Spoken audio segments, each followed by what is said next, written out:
Hello, sleepy soul. The night is quiet, the world is asleep, and something is waiting in the dark. Before we begin, subscribe to the channel and write your country and current time in the comments. Now listen carefully. Have you ever heard a baby cry in a place where there couldn't possibly be a baby? I don't mean through a wall or from another room or somewhere outside in the dark where your brain starts filling in blanks. I mean right above your head, close enough that you can feel it in your teeth.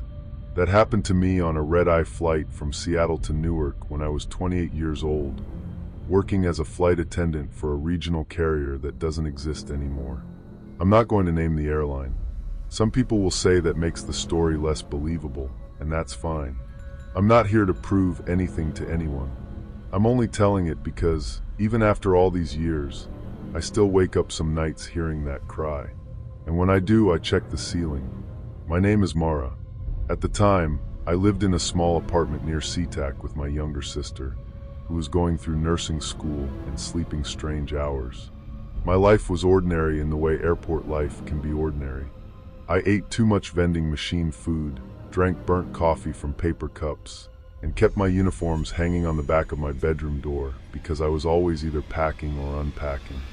People think flight attendants live glamorous lives. They picture hotels, beaches, foreign cities, layovers with cocktails. Maybe that exists somewhere. For me, it was mostly swollen feet, recycled air, polite smiles, delayed boarding, and trying to keep passengers calm while pretending I wasn't tired enough to cry in the galley. I actually liked the work, though. I liked the structure of it, the safety checks, the announcements, the little routines.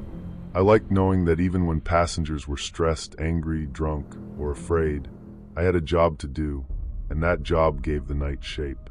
That particular flight was supposed to be boring. It was late October, cold and wet, the kind of Seattle rain that doesn't fall so much as hang in the air. Our flight number was 1866. I remember that because I had written it on my palm earlier with a pen that leaked a little, and for the first half of boarding, I kept seeing those blue numbers every time I handed someone a napkin. We were flying a narrow-body aircraft, older than most passengers probably realized. Not unsafe, just tired. You could hear it in the bins when they latched, in the soft rattle behind the panels, in the way the cabin lights flickered for half a second when power shifted from the gate to the aircraft systems. The crew that night was me, another attendant named Celia, and our senior flight attendant, Don. Don was in his 50s, ex-military, very calm. The kind of guy who could de-escalate a shouting passenger by just looking disappointed. Celia was newer, maybe 24, funny in that dry way people get when they're nervous but don't want to show it. The pilots were Captain Reeves and First Officer Hahn. I didn't know them well, but they seemed normal. Professional. Tired. Everyone was tired. The passengers were the usual red-eye mix. Business travelers already half asleep. A college kid with headphones too big for his head. An older couple holding hands during takeoff. A man in 12C who asked 3 times if the Wi-Fi would work over Montana. A woman in 24A. I noticed her during boarding because she was one of the last people on. She was maybe late 30s or early 40s, with dark hair cut just below her chin, pale skin, and a long gray coat that looked too warm for the cabin. She carried no bag, no purse, no backpack, not even a phone in her hand. That already stood out. Nobody boards a red-eye with nothing. When I greeted her, she didn't answer right away. She just paused at the aircraft door and looked past me, down the aisle, like she was trying to recognize a house she used to live in. "Evening," I said. "Seat number?" Her eyes moved to me slowly. 24A, she said. Her voice was quiet, not weak, just quiet, like she hadn't used it in a long time. I pointed down the aisle. Window seat on the left, near the back. She didn't thank me. She just walked on. I remember watching her because she didn't look at the row numbers. She didn't hesitate. She moved straight to row 24 and sat down by the window with her hands folded neatly in her lap. I told myself it was nothing. People get weird on planes. Flying brings out things in people. Fear, grief, exhaustion, anger. Sometimes they're coming from funerals. Sometimes they're running from something. Sometimes they just hate being trapped in a metal tube with strangers. The street can look ordinary and safe, even comforting, and still your gut will whisper that something is wrong. A plane is the same way. Bright lights, soft voices, seat belts clicking, everything normal on the surface. But sometimes, underneath, something is already off. We pushed back a little after midnight. The takeoff was smooth. The cabin went dark. Most people settled in quickly. I did the usual walkthrough, collecting cups and checking seat belts. Somewhere over Idaho, we started the quiet part of the flight, when the engines become a kind of white noise and people's faces soften under the dim blue cabin lights. That's when I heard the crying. At first, it was so faint I thought it was someone's phone playing a video. A thin, broken little sound. A baby's cry, but muffled. Not the full-throated screaming you hear from a tired infant, more like the weak, hungry cry of a newborn. I was in the rear galley with Celia, restocking cups. She looked up at the same time I did. "You hear that?" she asked. I nodded. We both waited. There it was again. A soft cry, rising and falling, somewhere near the back rows. Celia sighed. "Poor thing. I didn't even see a baby board. Maybe asleep under a blanket," I said. "That happens. Parents carry infants in slings, passengers board with children half covered, and in a dim cabin you don't always clock everyone." Still, I had been at the door during boarding. Don had been at the forward galley. Celia had helped with overhead bins. None of us remembered a baby. The call light dinged from row 22. A man in the aisle seat waved me over. He was in his 30s, wearing a hoodie and looking annoyed in that half-asleep way passengers get when they feel personally betrayed by public transportation. "Can you do something about that?" he whispered. "About what, sir?" "The baby." I kept my voice low. "I'll check." He rubbed his face. "It's been crying for like 10 minutes. It had not been 10 minutes. Maybe 30 seconds. But time stretches when you're tired and irritated. I moved row by row, keeping one hand lightly on the seat backs. I checked for car seats, blankets, parents bouncing infants. Nothing. No babies. No toddlers. The youngest person on board was probably a boy in row 15, maybe 7 or 8, asleep against his mother's shoulder with his mouth open. By the time I reached row 24, the crying had stopped. The woman in 24A was awake. That alone was not strange, but something about her posture made me slow down. She hadn't reclined. She hadn't taken off her coat. She sat perfectly straight, hands folded, eyes open, staring forward. Not out the window. Not at the seatback screen. Forward. Toward the cockpit door. "Ma'am," I whispered. "Everything okay?" She didn't blink. I leaned a little closer. "Did you hear a baby crying?" Her eyes stayed fixed down the aisle. After a few seconds, she said, "Not yet." I thought I misheard her. "Sorry?" Her gaze shifted to me. That was worse. Her eyes were calm, but empty in a way I don't really know how to describe without sounding dramatic. It wasn't hatred. It wasn't fear. It was like whatever made a person look alive had been set very far back inside her. She whispered, "Not yet." I stood there for a second too long, then forced a polite smile and moved on. In the galley, Celia was waiting with her arms crossed. "Well, no baby," I said. She stared at me. "What do you mean, no baby?" "I mean, I checked. There isn't one." The cry came again. This time it was louder. It came from above us. Celia's face changed immediately. Not fear exactly, more like confusion hitting a wall. We both looked up at the overhead bins on the left side, above rows 25 and 26. The cry was inside one of them. You know how your brain tries to make sense of things before it lets you be scared? Mine did that. I thought maybe someone had a toy doll in a bag. Some kind of electronic thing. A sound machine. Maybe a passenger was messing with us. I wanted it to be something stupid, because stupid is fixable. The cry stopped. Celia whispered, "No." I reached for the latch. She grabbed my wrist. "Mara, we have to check it. You think someone put a baby in a bin?" "No," I said, although suddenly I wasn't sure what I thought. Passengers were starting to stir. A few heads turned. The man in 22C had unbuckled and was twisting around to look at us. I opened the overhead bin. It was empty except for one folded airline blanket. Old style, thin navy fabric, the kind we hadn't used in years. I knew that immediately because our current blankets were gray and sealed in plastic. This one wasn't sealed. It looked worn, almost dusty, and there was a faded brownish stain across one corner. Celia made a small sound in her throat. I reached in and touched it with 2 fingers. It was cold.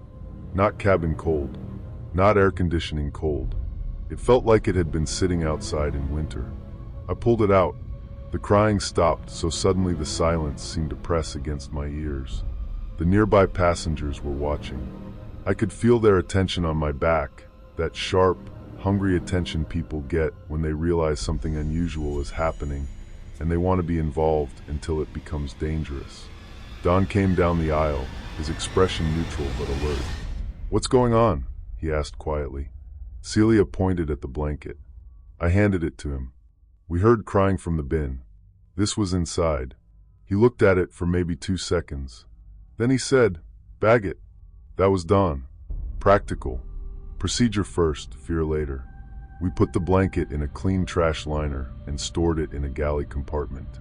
Don told us to keep our voices down and not discuss it with passengers. He said it was probably an old blanket left during turnaround, maybe compressed in the bin somehow, and somebody's device had made the sound. Celia said, "A device that cries like a newborn?" Don looked at her. She stopped talking. For about 20 minutes, nothing happened. We served water. A woman in row 18 asked for ginger ale. The man in 12C complained again about Wi-Fi. Someone coughed steadily near the middle of the cabin. The normal sounds returned, and I started to convince myself Don was right. A phone. A prank. A weird echo from someone watching a video too loud. Then we hit turbulence. Not severe, but enough that the seat belt sign came on with a chime, and the aircraft dipped suddenly. A few passengers gasped. Ice shifted in cups. The overhead bins creaked. The baby screamed. It wasn't a cry anymore. It was a raw, panicked scream that came from every overhead bin at once. People woke up instantly. Someone yelled, "What the hell was that?" A child started crying for real. Call lights began flashing across the cabin like little orange alarms. I froze in the aisle with a stack of cups in my hand. My pulse was in my ears.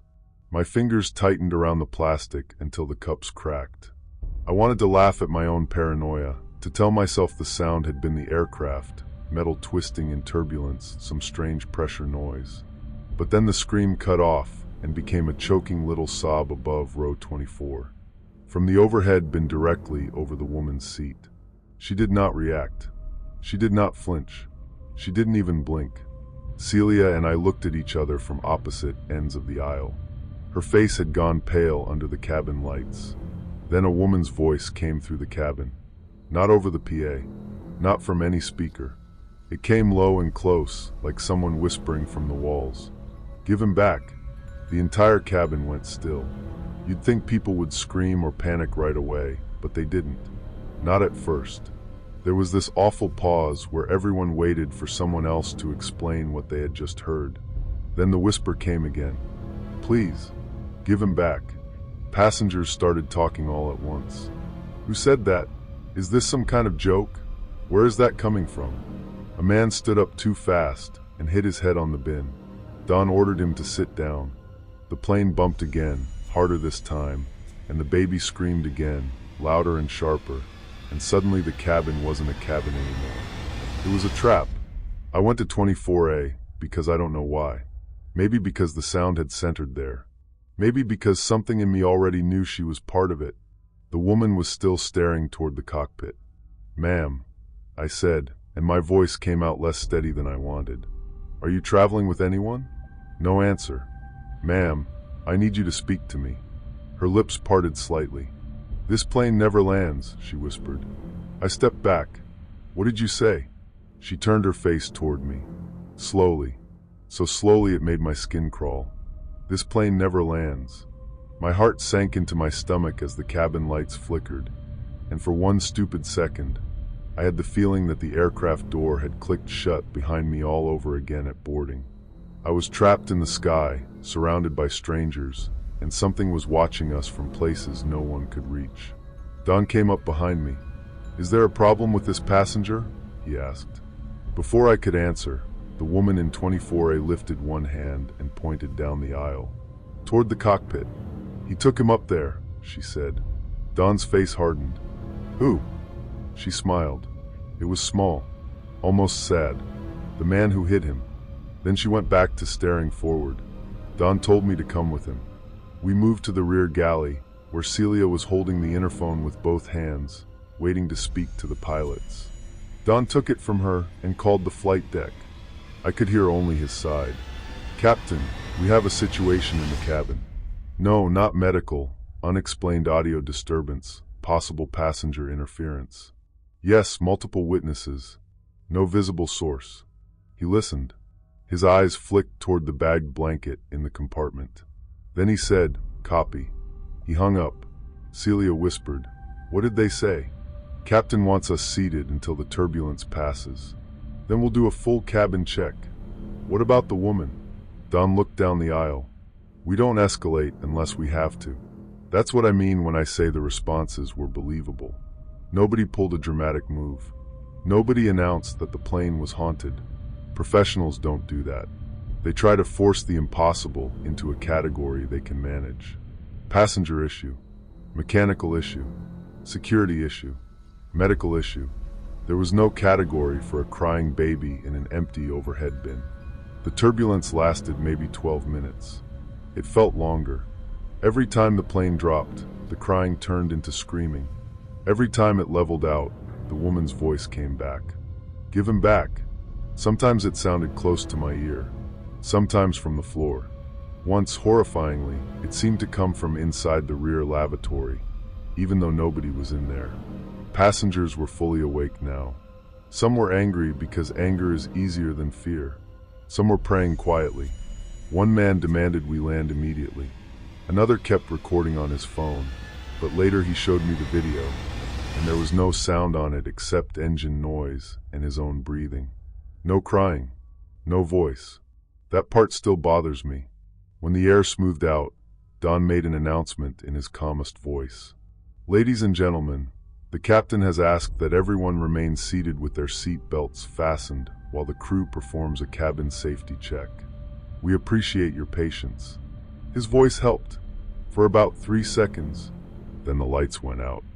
Not completely. The emergency floor lights remained, thin glowing strips along the aisle. The cabin became blue and black, faces floating in the dimness, eyes wide, mouths partly open. Someone whimpered. The interphone chimed. Don answered. His expression changed. Not much, but enough. He said, "Understood." Then he looked at me and Celia. "Forward galley. Now." We made our way up the aisle, holding seatbacks while passengers grabbed at us with questions. "What's happening? Are we landing? Is there a fire? Why are the lights off?" I kept saying, "Please remain seated," because sometimes training is the only thing keeping your body moving. At row 24, I glanced at the woman. Her seat was empty. I stopped so abruptly Celia bumped into me. "What?" she whispered. 24A. The window seat was empty. Seat belt unbuckled. Gray coat gone. I looked toward the lavatories. Both empty. I checked the aisle. No one standing. No one moving. There was nowhere she could have gone without us seeing her. From somewhere above row 24, the baby gave one soft cry. Celia whispered, "Keep walking." So I did. In the forward galley, Don pulled the curtain shut. The cockpit door stayed closed, but I could hear muffled voices behind it. The pilots were tense. Don spoke quietly. The captain pulled up old records through dispatch because of the flight number. Celia blinked. "Why?" "Because there was an incident. Same number. 20 years ago." I remember feeling irritated for half a second, because that sounded absurdly useless. We were in the middle of a cabin disturbance, and he was talking about history. Then he said, "Flight 1866 disappeared." Nobody spoke. He continued, "Same route. Seattle to Newark. Red eye." Aircraft never arrived. Wreckage was never found. It was before the merger, different operating certificate, but the flight number was retired for years. Apparently someone in scheduling brought it back by mistake during the system change. Celia shook her head. No, they don't just reuse a disappeared flight number by accident. They do when airlines merge and databases get migrated by people who don't know every story attached to every number, Don said. His voice was flat, but his eyes weren't. I asked, what does that have to do with us? Don swallowed. One of the missing passengers was assigned seat 24A. The cabin behind us erupted. A scream. A real one this time. An adult woman. We rushed back. Near row 20, a passenger was standing in the aisle, pointing toward the rear. Her husband had his arms around her, trying to pull her down. She was there, the woman kept saying. She was right there. Who? I asked. The woman. The one in the gray coat. She was standing over him. She pointed to a teenage boy asleep in row 21, now awake and crying silently. The boy's mother said. She touched his face. I looked around. No gray coat. No woman. Then the PA crackled. At first, just static. Then a man's voice came through. Not the captain. Not the first officer. Old audio. Thin. Warped. Cabin crew, prepare for emergency descent. Every flight attendant on that plane went cold, because those words have weight. They're not casual. They don't belong in the cabin unless something is very wrong. The PA clicked off. The cockpit door opened a few inches. Captain Reeves stood there, pale and angry in the way people get when fear has nowhere to go. Who accessed the PA? No one, Don said. The captain looked at each of us. Then from behind him, inside the cockpit, a baby cried. Captain Reeves turned so fast he hit his shoulder on the doorframe. The cry stopped. The first officer said something I couldn't hear. The captain stepped back into the cockpit and shut the door. For a moment, the only sound was the engines. Then every overhead bin on the left side unlatched at once. They didn't fly open dramatically. They clicked, one after another. Click, click, click, down the cabin, like invisible fingers moving toward us. Passengers screamed and ducked. Bags shifted but didn't fall. Don shouted for everyone to stay seated. I stood frozen near row 10, watching the last latch open above row 24. The bin door lifted by itself. Inside was the old Navy blanket, not in the trash liner where we had put it. In the bin, folded neatly. The stain looked darker now. Celia whispered, Mara. She was pointing at the seatback screen in row 24. It had turned on. Not just that one. Several screens around it had flickered awake, but 24A was different. It showed a flight map, not our route. An older map with blocky graphics and a small white aircraft icon suspended over the Midwest. At the top, in yellow letters, it said, Time to destination, 007, 7 minutes. I checked my watch without meaning to. We were still hours from Newark. The PA crackled again. Same old male voice. Brace. Brace. Heads down. Stay down. I had heard those words in training. Everyone had.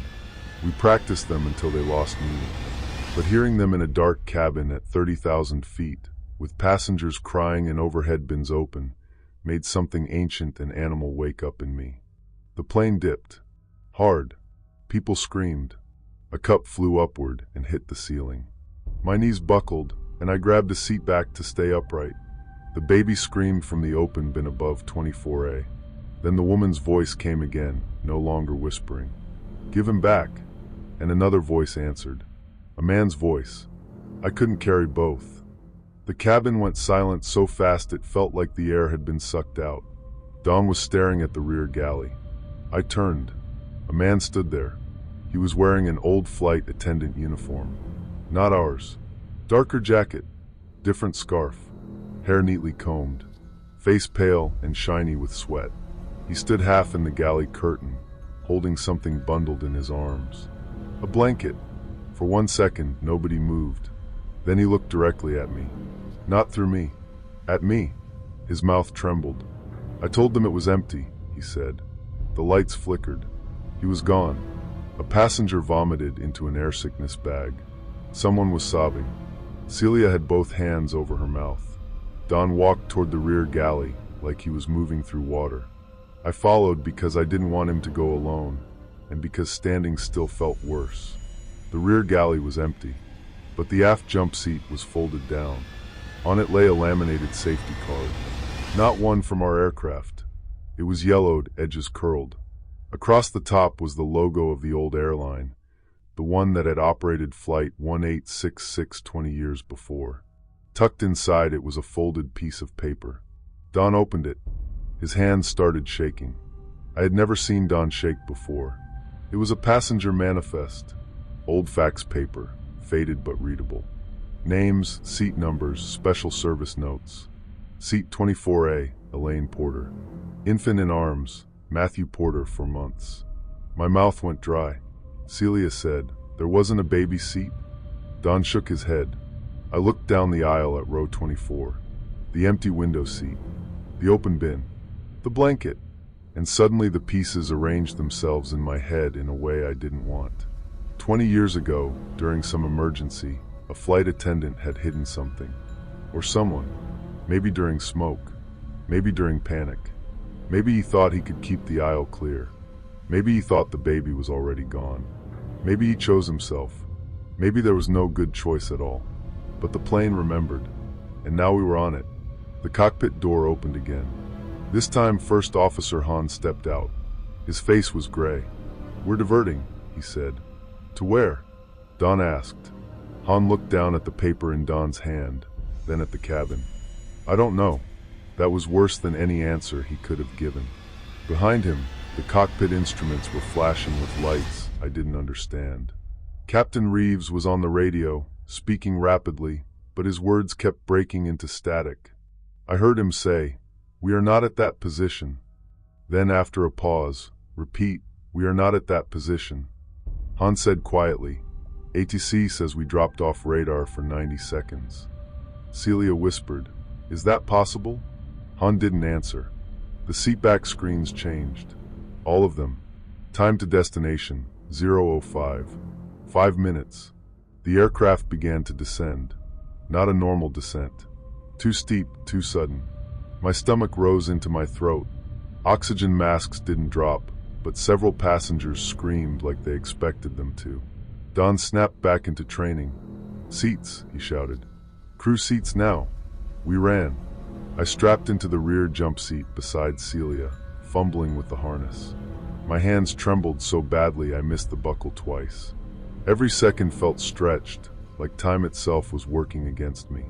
Celia was crying without making sound. "I don't want to die," she whispered. I wanted to say we weren't going to. I couldn't. The old PA voice returned. "Brace. Brace. Heads down. Stay down." This time, Don shouted over it from the front, his voice rough and human.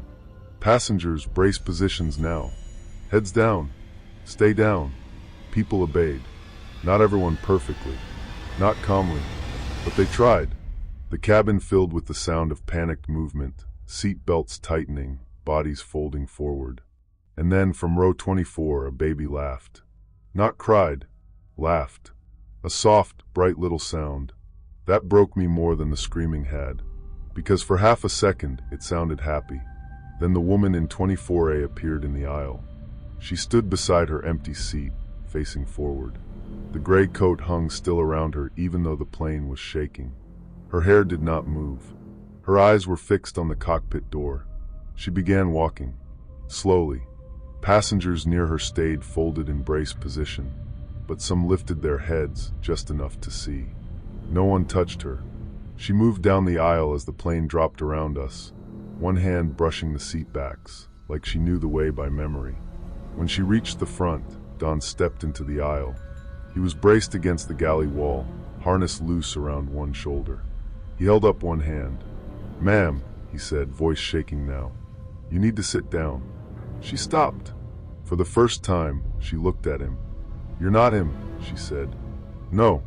"Then move." Don didn't. I don't know why. Maybe training. Maybe courage. Maybe the simple human instinct to put himself between a passenger and the cockpit. The woman looked past him. "Give him back," she said. From inside the cockpit came the sound of a baby crying. Don turned his head. That was all it took.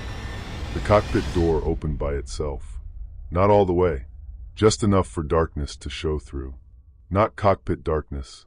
Not normal shadow. A deeper dark, like the space beyond the door had become somewhere else. The woman walked through. The door shut. The plane leveled out. Just like that, the descent stopped. The shaking eased.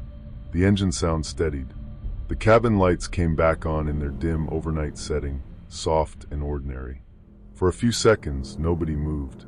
Then every seatback screen went black. The overhead bins latched themselves one by one. Click, click, click, until the cabin was sealed again. Don stood in the aisle, staring at the cockpit door. Celia was gripping my hand so hard it hurt. The interphone chimed. Don answered with a hand that barely looked attached to him. Captain Reeves' voice came through, clear and confused. "Cabin, are you secure?" Don closed his eyes. "Captain," he said, "confirm status." There was a pause. Then Reeves said, "We're level. We're back with ATC. They're asking if we had an electrical issue." Don looked at me. I looked at row 24. Seat 24A was occupied again. Not by the woman, by the old Navy blanket, folded neatly on the seat. The stain was gone. We diverted to Chicago. Officially, the airline called it an electrical malfunction combined with severe turbulence and passenger distress. They took statements. Maintenance inspected the aircraft. A supervisor met us at the gate with 2 airport police officers and a company representative who kept saying, "Let's avoid speculation until we know more." Passengers were removed row by row. Some were furious. Some were silent. The teenage boy from row 21 clung to his mother. The man who recorded the cabin kept replaying his soundless video with shaking hands, saying, "It was there. You all heard it." Nobody wanted to sit near 24A during deplaning. People walked past it quickly, eyes down. The blanket stayed on the seat until a maintenance worker reached for it. I said, "Don't." He looked at me like I was crazy. Don said, "Leave it." For once, nobody argued. Celia quit 2 weeks later. Don stayed for another month, then retired early. I tried to keep flying because I didn't want one night to take my whole life from me. That's what I told myself, anyway. I told myself I was stronger than fear. I told myself fear would shrink if I kept doing the job. It didn't. It changed shape. I started checking bins 3, 4 times before takeoff. I memorized passenger manifests. I flinched whenever a baby cried, even in airports, even in grocery stores.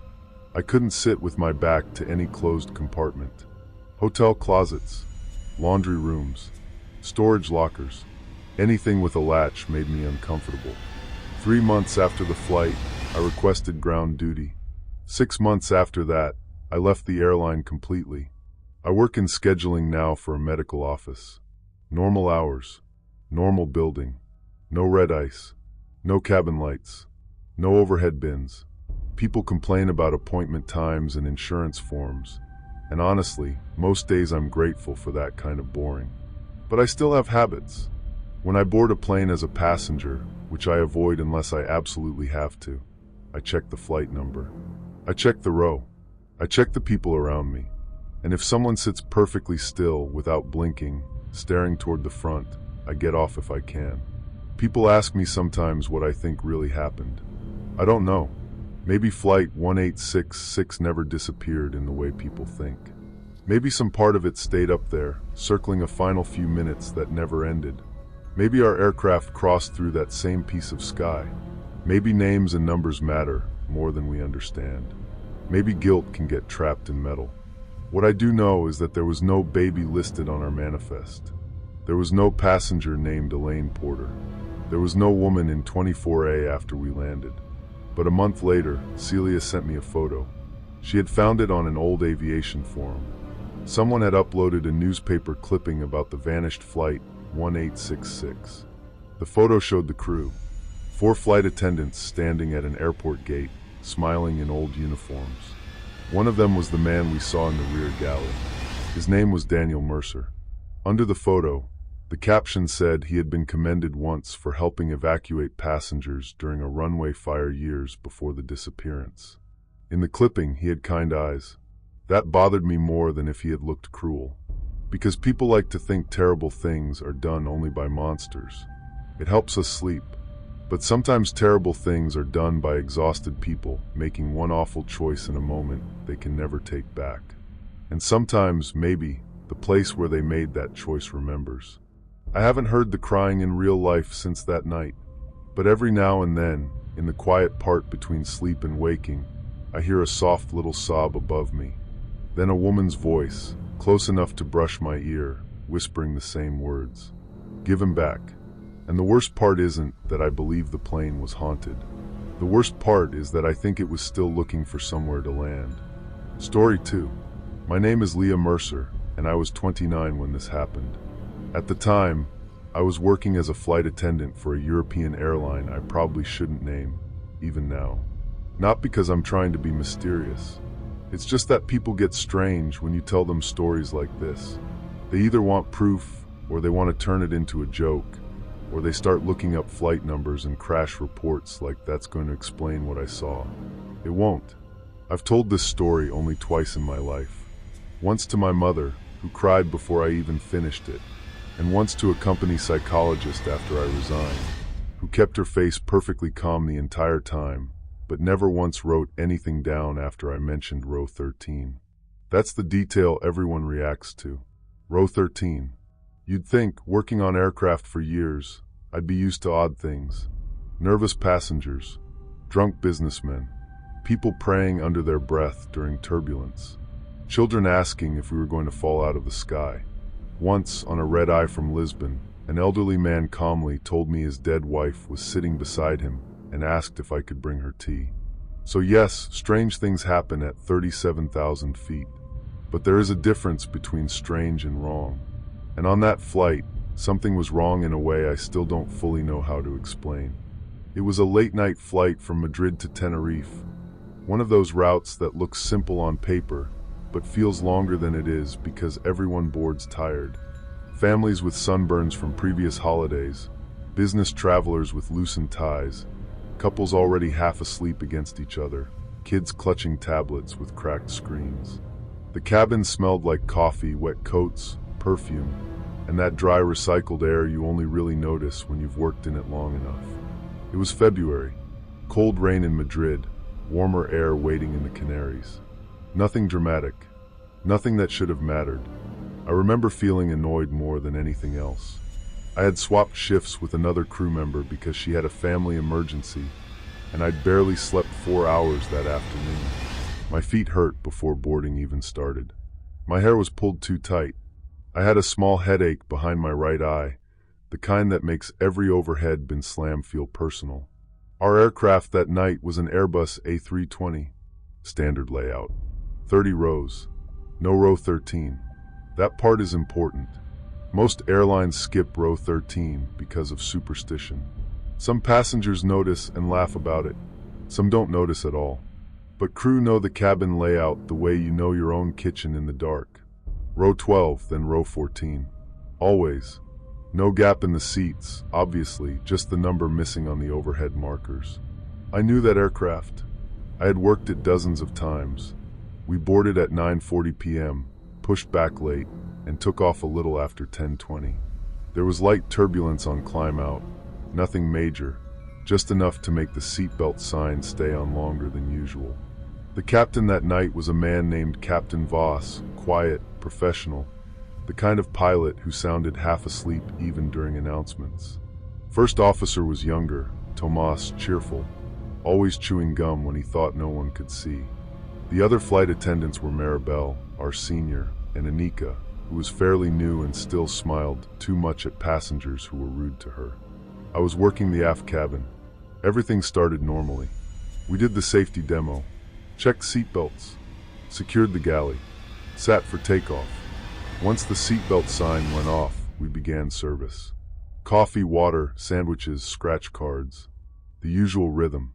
The kind of routine that becomes so automatic your body does it while your mind drifts somewhere else. I was pushing the trolley forward from the rear galley when I first noticed him. A man sitting by the window on the right side of the aircraft. At first, he was just a shape in the corner of my eye. Dark shoulders, pale face, stillness. That was what caught my attention, I think. Not his clothes, not his face. Just how still he was.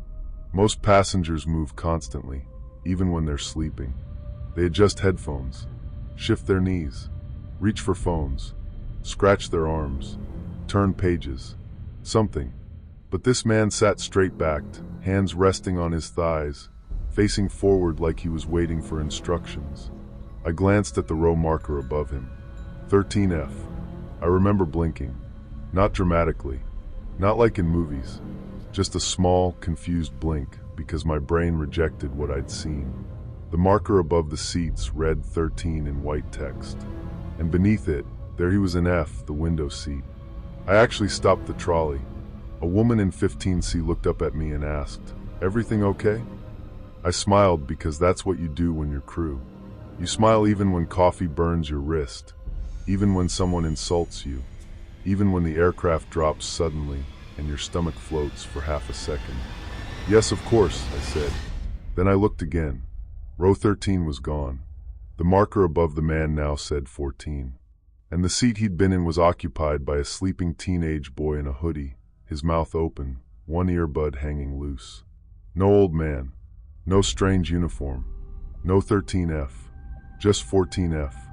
I stood there with my hands on the trolley handle, feeling stupid. You know that feeling when you're so tired your mind gives you something false? Like thinking you saw a person standing in your room when it's just a coat on a chair. That's what I told myself it was. A tired brain.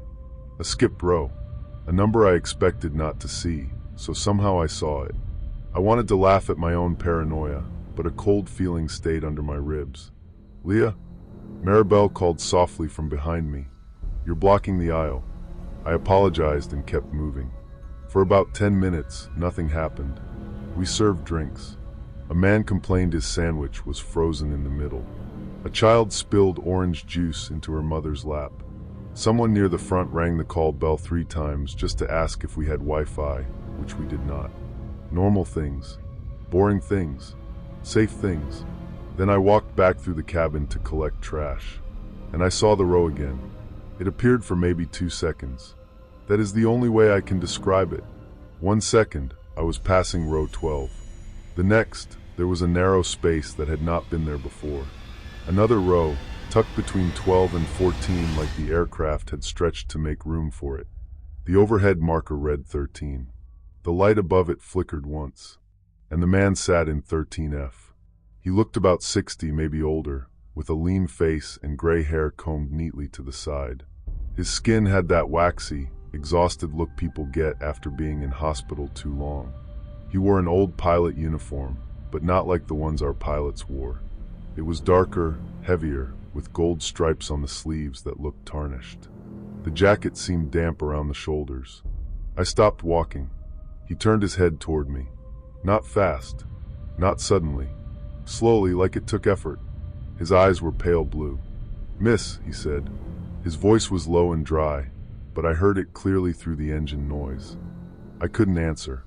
He glanced toward the window beside him, then back at me. "Are we still over the ocean?" My mouth went dry. I looked down the aisle. Nobody else reacted. The teenage boy in what should have been 14F was gone, replaced by this impossible row and this impossible man. The passengers in row 12 were watching a movie on a tablet. The passengers behind him were asleep. No one saw him. No one saw me staring. I forced myself to speak, because training takes over in strange situations. "We're currently en route to Tenerife," I said. "We'll be landing in about 2 hours." The man didn't respond to that. He just asked again, quieter this time, "Are we still over the ocean?" Something about the question made my stomach tighten. I leaned slightly toward the window, not because I wanted to, but because there was a pull to it. Like when someone says, "Don't look," and your eyes move before your common sense can stop them. Outside that window, there were no stars, no wing light, No soft blanket of clouds under moonlight. There was water, black water, impossibly close, moving beneath us in slow, heavy waves. Not far below like the ocean from cruising altitude. Close. Too close. Like the aircraft was only a few hundred feet above it, and floating in that water were pieces of wreckage. A white panel with a red stripe, a broken section of wing, seat cushions scattered like pale squares. Something round turning in the waves that I realized was a life raft, half inflated and empty. My heart sank into my stomach. Then the aircraft jolted. Not normal turbulence. A hard sideways shove that made someone gasp behind me. I grabbed the top of a seat to steady myself, and when I looked again, row 13 was gone. The teenage boy in 14F jerked awake and stared at me like I was the frightening thing. "Sorry," I whispered, though I don't know why. I walked straight to the rear galley and shut the curtain. Anika was there, crouched by the lower cart, counting water bottles. She looked up. "You okay?" I must have looked terrible because she stood immediately. "I'm fine," I said. I wasn't. I could feel my pulse in my ears, my hands trembling against the metal counter. Maribel came in a moment later with a trash bag. "What happened?" I tried to answer normally. I really did. "I think I'm overtired," I said. "I keep seeing something weird in the cabin." Maribel studied me. "What kind of weird?" I hesitated, because there are things you can say at work and things you cannot.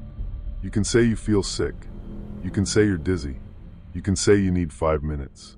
You cannot say, "I saw a row that doesn't exist and a dead-looking pilot asking if we're over the ocean." Not if you want to keep flying. So I said, "I thought I saw a passenger who wasn't there." Anika gave a small nervous laugh. "Like a ghost passenger?" Maribel shot her a look, but not quickly enough. Something passed across Maribel's face. Recognition, maybe. Or fear. It was gone almost instantly. "Where?" she asked. I didn't want to say it, but I did. Right side, around row 14. Maribel's mouth tightened. Anika looked between us. "What?" Maribel said. "Stay here a second." She walked out into the cabin before I could stop her. I waited in the galley with Anika, listening to the soft roar of the engines and the occasional clink of cups. I remember staring at the tiny latch on one of the cabinets because focusing on it kept me from imagining the water outside that window. After about a minute, Maribel returned. Her face looked different, calm but pale. "There's nothing there," she said, but she wouldn't meet my eyes. Anika noticed too. "Okay," I said. "Good." Maribel lowered her voice. "Did he speak to you?" The question made my skin go cold. Anika stopped moving. I stared at Maribel. "What? Did the passenger speak to you?" I didn't answer right away. The galley suddenly felt too small, too bright, too far from the ground. "You've seen him?" I asked. Maribel closed her eyes for half a second. Anika whispered, "Seen who?" Maribel ignored her. "What did he say?" I swallowed. "He asked if we were still over the ocean." The moment I said it, the air between us changed. Maribel leaned back against the counter like her knees had weakened. Anika said, louder now, "Okay, what is going on?" Maribel looked toward the cockpit door at the front of the aircraft, then back at me. "We don't talk about this during flight," she said. That sentence scared me more than anything else she could have said, because it meant there was something to talk about. I demanded she explain. She told me to lower my voice.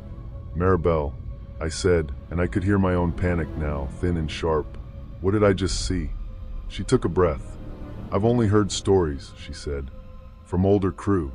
I never believed them." "What stories?" She looked at Anika, then at me. "Not now." But it was already too late. The cabin lights flickered. Just once. A soft dimming, then back to normal. The seatbelt sign came on with a chime. Captain Voss's voice came over the PA a few seconds later. "Ladies and gentlemen, this is your captain speaking. We're expecting a bit of rough air ahead, so we've switched on the fasten seatbelt sign. Please return to your seats and keep your seatbelts fastened." His voice was calm. Too calm, maybe. But pilots are trained to sound calm if an engine is on fire. We secured the galley. I remember my hands fumbling with the latches, missing twice before I got them closed. Every small sound seemed too loud. The click of locks, the rustle of Maribel's uniform, the ice shifting in the drawer. Then we took our jump seats. Mine was at the rear, facing Anika. She kept looking at me with wide eyes, silently asking what Maribel had meant. I didn't know what to tell her. For the next 20 minutes, the aircraft shook. Not violently, but constantly. Little drops and shivers. The kind of turbulence that makes overhead bins creak and passengers go quiet. I kept staring down the aisle. From the rear jump seat, you can see most of the cabin if the curtains are open. Row numbers, heads, reading lights, the soft glow of phones. I counted rows in my head. 30, 29, 28. Then up toward the middle. 18, 17, 16, 15, 14, 12. Number 13. I counted again. 15, 14, 12. Normal. Then, just as the aircraft dipped and the cabin gave a collective breath, the aisle stretched.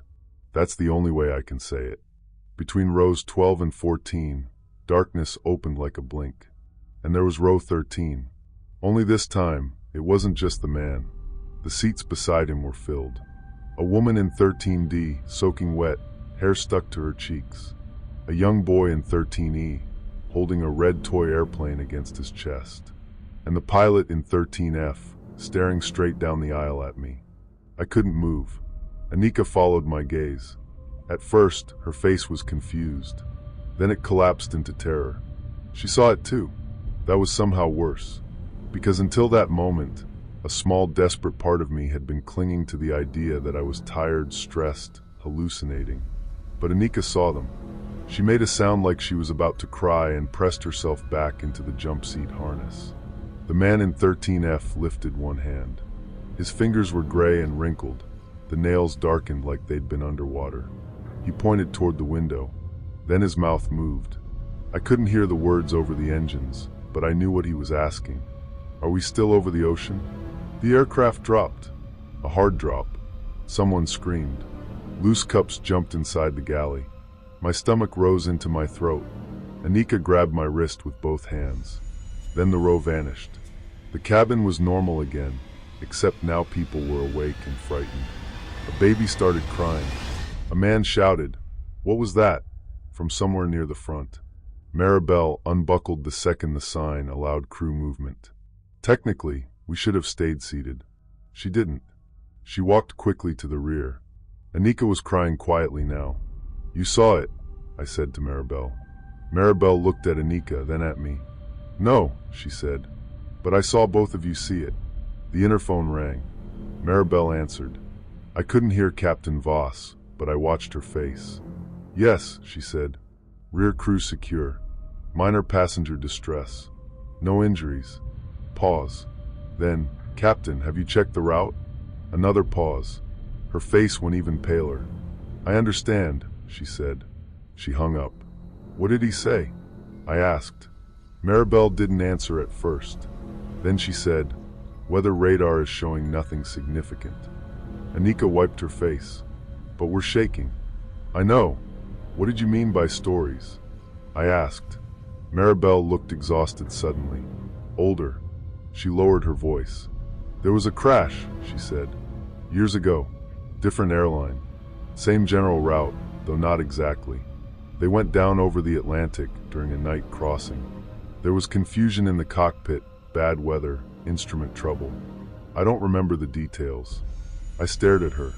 "And an older crew used to say sometimes, before a serious incident, people saw an extra row. Row 13. Usually a man in an old uniform. He asks about the ocean." Anika shook her head hard. No, absolutely not. I told you I never believed it." "But you'd heard it," I said. Maribel's eyes met mine. "Yes." The aircraft gave another slow shudder. The kind that seems to pass through the metal skin and into your bones. I thought about the water outside the window, the floating wreckage, the empty life raft turning in black waves. I said, "What happens after people see him?" Maribel didn't answer quickly enough. That was answer enough. "What happens?" I repeated. She looked toward the cabin. The story says he appears to crew before they experience the same crash. Anika whispered something in Spanish and covered her mouth. The thing is, fear at cruising altitude is different from fear anywhere else. On the ground, fear has options. You can run, hide, open a door, call someone, get in a car, go to a neighbor. Even if those options fail, your body believes in them. In an aircraft over the ocean, there are no options. There is only the tube you are inside. There is only the crew trying to sound calm. There is only the sealed door, the dark windows, the engines, the knowledge that beneath you is empty black space and water. My heart sank into my stomach as the galley curtain clicked shut behind me, and I realized we were completely alone in the one place no one could leave. Something was watching, and we had no way out. Maribel told us not to mention anything to passengers. Absolutely not, she said. We keep them calm. We do our job. Our job, Anika said. Our job is serving coffee. What do we do about that? Maribel didn't snap at her. She just said, we breathe. We stay useful. That probably saved us from falling apart. For the next hour, the flight became a nightmare made of small, ordinary actions. We checked seatbelts. We collected cups. We reassured passengers. We pretended the aircraft wasn't trembling every few minutes like something was pushing it from below. Every time I walked past the middle cabin, I kept my eyes forward. I told myself not to look right. Not at the row numbers. Not at the window. But of course, eventually I did. Row 13 appeared again when I was helping an elderly woman with her blanket. It flickered into place behind me, reflected in the dark window across the aisle. This time, the man was standing. Not fully in the aisle, but half turned out of 13F, one hand gripping the seat back in front of him. Water dripped steadily from the cuff of his sleeve onto the carpet. Drop, drop, drop. The sound was impossible over the engines, but I heard it. He looked directly at me and said, "Tell them not to descend." I froze. The elderly woman touched my arm. "Miss, are you all right?" I looked down at her, then back. Row 13 was gone, but the carpet beside row 14 was wet. A dark patch spread slowly under the aisle lights. I called Maribel on the interphone with hands that barely worked. "We need to tell the cockpit," I said. "We can't tell them this," she replied. "He said not to descend." Silence. Then Maribel said, "Come forward." Walking to the front of the aircraft felt like walking through a dream where the hallway keeps getting longer. Passengers watched me because they could sense something. They always can. Crew think we hide fear well, but people notice the tiny things. The stiff smile, the rushed walk, the way your eyes don't settle. Near row 12, I heard someone whisper my name. "Leah." I stopped. Not because I wanted to, because it was my name. The whisper came from the right side. For 1 second, row 13 was there again. The young boy in 13, he looked up at me. He was shivering. His lips were pale. "Tell my mom I held on," he whispered. Then the row disappeared. A businessman in 14D frowned at me. "Excuse me? Did you say something?" I shook my head and kept walking. My legs felt wrong under me. At the front, Maribel was standing outside the cockpit door. She had already called ahead. When the cockpit opened, I could see only a slice of instrument lights and Captain Voss's profile. I told him enough to sound sane. I did not say ghost. I did not say dead passengers. I said, "Captain, we've had recurring visual anomalies in the cabin around row 14. Multiple crew have witnessed them. A passenger we cannot identify has made a specific statement." Captain Voss turned slowly. "Pilots are not easily impressed." "What statement?" I swallowed. He said not to descend. The first officer looked back at us, annoyed. "What does that mean?" "I don't know," I said. Captain Voss studied my face for a long second. Then he asked, "Have you consumed any medication or alcohol before duty?" "No." "Are you experiencing dizziness? Migraine?" "No." Maribel said, "Captain, I believe her." That mattered. He looked at Maribel, then back at his instruments. "We've just received updated descent clearance," he said. "We begin descent in approximately 12 minutes.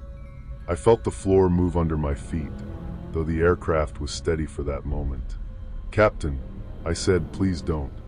The first officer turned fully now. "You can't be serious." Captain Voss raised a hand to silence him. He looked angry, but not at me, more like a man who had just been given a problem with no correct answer. "Return to stations," he said. "I'll evaluate."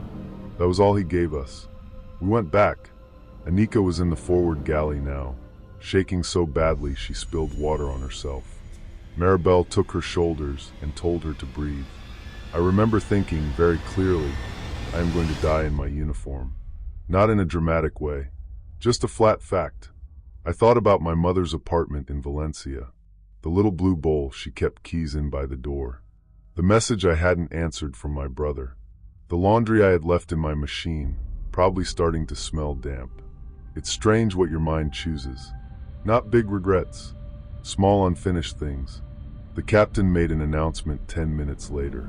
"Cabin crew, prepare for descent." The words went through me like ice water. Anika started crying again, silently this time. Maribel closed her eyes. I looked down the cabin. At first, nothing happened. Then every reading light above row 13 turned on. One by one. Click, click, click. Except there was no row 13. Then there was. All 6 seats were visible now. 13A through 13F. And all of them were occupied. With people sitting in silence, facing forward. A woman clutching a handbag to her chest. A man with bloodless lips and a loosened tie. The boy with the red toy plane. And the pilot in 13F. He stood slowly. This time, several passengers saw something. Not the row itself, I think, but enough. A woman screamed. The teenage boy in 14F tore off his headphones and looked around wildly. A man in 12C shouted, "There's water," and lifted his feet. Because water was running down the aisle. Not a flood, just a thin stream, sliding over the carpet from the space where row 13 had appeared. Cold black water. The cabin lights dimmed. The aircraft began descending. You feel descent in your body when you fly enough. That slight pressure shift. The change in engine sound. The nose lowering just enough that your inner ear knows. The man in 13F turned his head toward me.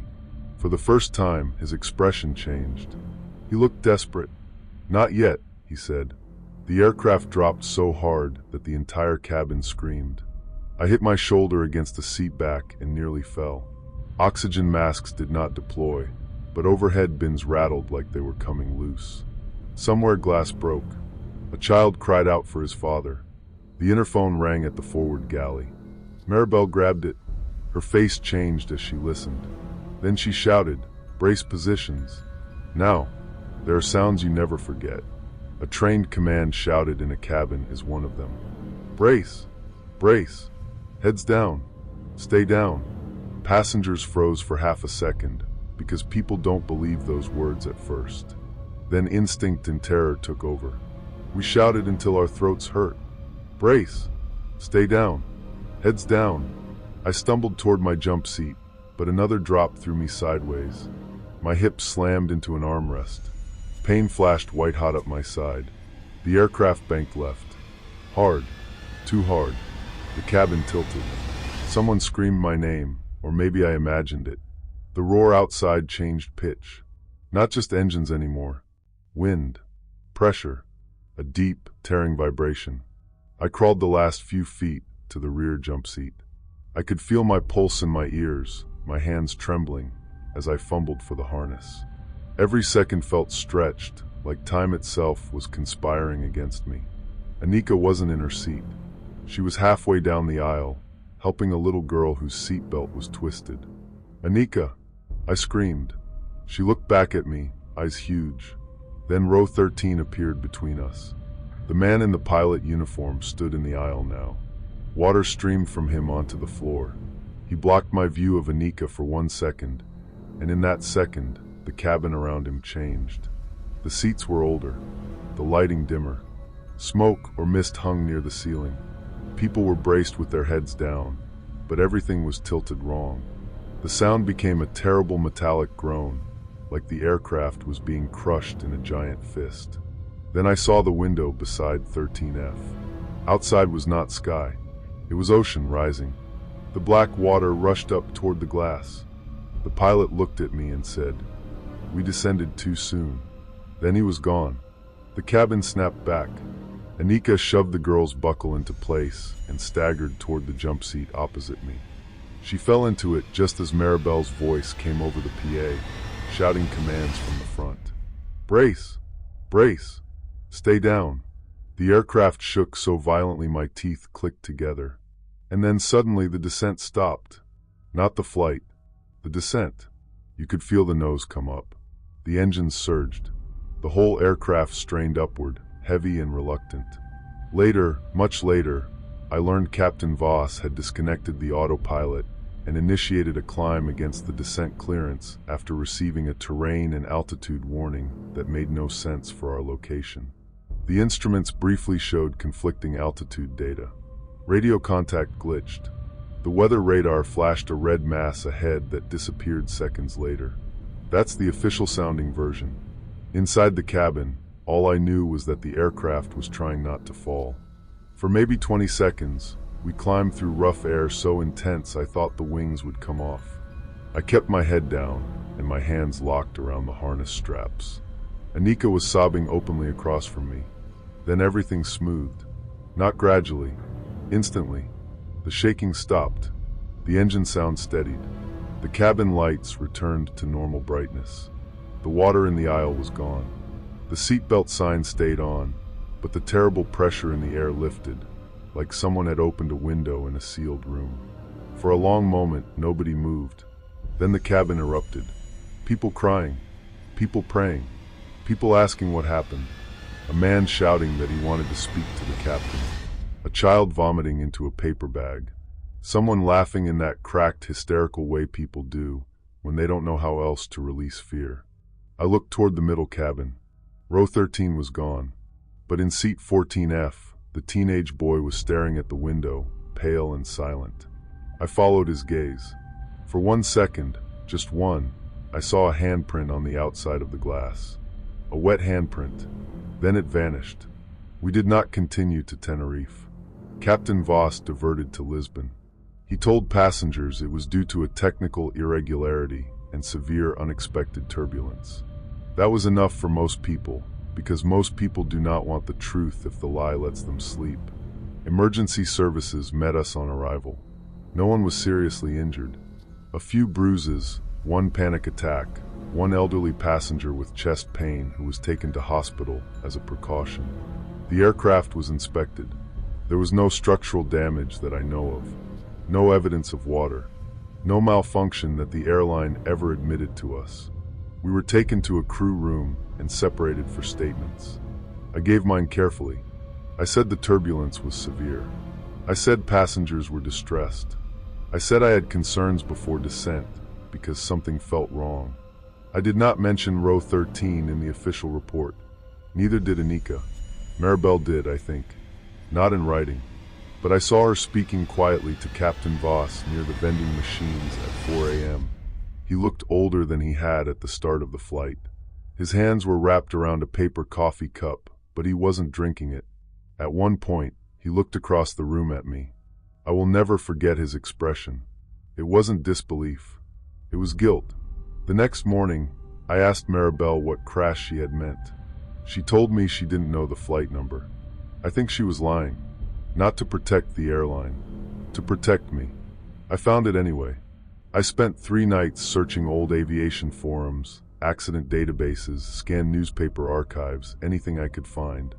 I became obsessed in that ugly, exhausted way you do when your mind refuses to leave something alone. Eventually, I found a report from decades earlier. A passenger aircraft, night flight, Atlantic route, weather complications, confusion during descent, instrument disagreement, controlled flight into water. Most of the details were dry and technical, but one thing made my hands go cold. The captain's seat assignment during a deadhead sector before his final duty had been listed in an old crew manifest archived with the report. 13F. I closed my laptop after that and didn't open it again for 2 days. Anika quit flying within a month. She sent me one message after she left. It said, "I still hear water when I'm trying to sleep." I never replied because I didn't know what to say. Maribel stayed with the airline, but she changed. She became stricter, quieter. She checked row numbers before every flight in a way that looked casual unless you knew what she was doing. Captain Voss retired the following year. The rumor was medical reasons. Maybe that's true. As for me, I tried to keep flying. I lasted 6 more months. Every night flight over water felt like a test I had not agreed to take. Every time the cabin lights flickered, my body went cold. Every time a passenger in a dark jacket sat by a window, I found myself checking the row marker above his head. 12, 13, always 12, then 14, never 13, until my final flight. I won't drag that part out. Nothing happened in the air. No turbulence, no ghostly passengers, no water on the carpet. But after landing in Dublin, while passengers were leaving, I walked through the empty cabin to check for lost items. The aircraft was quiet in that strange way planes are after everyone gets off. Crumbs on seats, blankets twisted, phones forgotten in seat pockets, the smell of tired people lingering in recycled air. I reached the middle cabin and stopped. On the carpet between rows 12 and 14 was a small red toy airplane. Cheap plastic, one wing cracked. I had never seen it during boarding. No child claimed it. I picked it up and it was wet. That was the last aircraft I ever worked. People ask why I left aviation, and I usually say burnout. It's not a lie, just not the whole truth. The truth is, I couldn't keep walking through cabins pretending numbers were just numbers. I couldn't keep smiling at passengers while wondering if one day I'd look up and see a row that shouldn't exist. It's been almost 8 years now. I work in a hotel near the coast. A quiet job, mostly paperwork, early mornings, tourists asking for extra towels. I like having doors that open. I like knowing that if something feels wrong, I can step outside and put my feet on the ground. But I still don't like looking out at the ocean at night, especially when it's very dark, especially when the water is calm. Because sometimes, when the wind drops and the world goes quiet, I remember that man's voice exactly as I heard it in the cabin. Not angry, not threatening, just tired. Are we still over the ocean? And the worst part is not that I saw him. The worst part is that I think he was trying to help us. I think he had been trying for years, maybe decades, appearing for seconds at a time in aircraft that skipped his row, asking the same question, giving the same warning, hoping one crew would listen before the descent began. Sometimes you don't realize danger is close until it has already found a seat beside you. Sometimes it wears a uniform. Sometimes it speaks softly. And sometimes the only thing keeping you alive is listening to the part of you that says, even when everything looks normal, even when everyone tells you you're tired, even when the lights are warm and the cabin is calm, there should not be a row 13. Story 3. Have you ever had a moment where everyone around you was acting normal, but some deep, quiet part of you knew the world had already gone wrong? That's the only way I know how to explain what happened to me on Flight 417. My name is Amara. I was 23 when this happened, and at the time I was living in Manchester, England, in a small flat above a laundrette that always smelled faintly of soap powder and warm metal. I had just started working as cabin crew for an airline I probably shouldn't name, even now. It wasn't one of the huge luxury airlines people dream about, but it was respectable. Clean uniforms, decent pay, international routes if you stuck around long enough. For me, it felt like the first real step into adulthood. My mom cried when she saw me in my uniform for the first time. My dad took about 40 pictures, even though he claimed he was only taking one quick one. I remember standing in our kitchen, wearing that fitted navy blazer and silk scarf, pretending I wasn't nervous. I'd trained for weeks. Safety drills, emergency commands, customer service, medical basics, evacuation procedures. I knew how to smile while being exhausted. I knew how to pour coffee during turbulence. I knew how to sound calm even when my stomach was doing flips. What I didn't know was how to survive a flight that didn't want to end.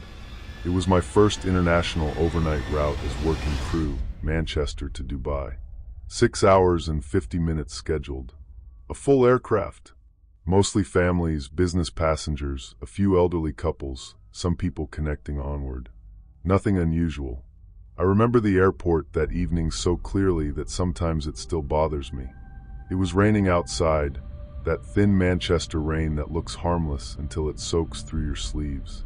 The terminal windows were streaked with water, and the runway lights blurred red and white through the glass.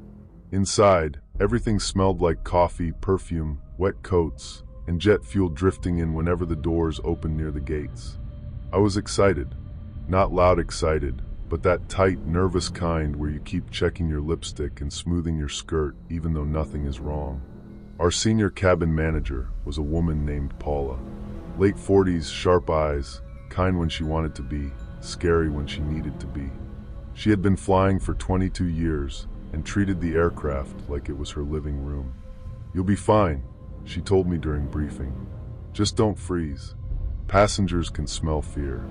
I laughed because I thought she was joking. She wasn't. The aircraft was already sitting at the gate when we walked down the jet bridge. It was one of those wide-body planes that looks too massive to be real when you're standing right beside it. The engines were quiet then, sleeping under the wings. The cabin lights were bright and soft when we entered, that clean artificial glow that makes everything feel controlled. I was assigned to the rear galley and economy cabin, rows 28 through 43. Nothing glamorous. Mostly meals, blankets, call bells, and keeping people from blocking the aisles. Boarding started at 21:10.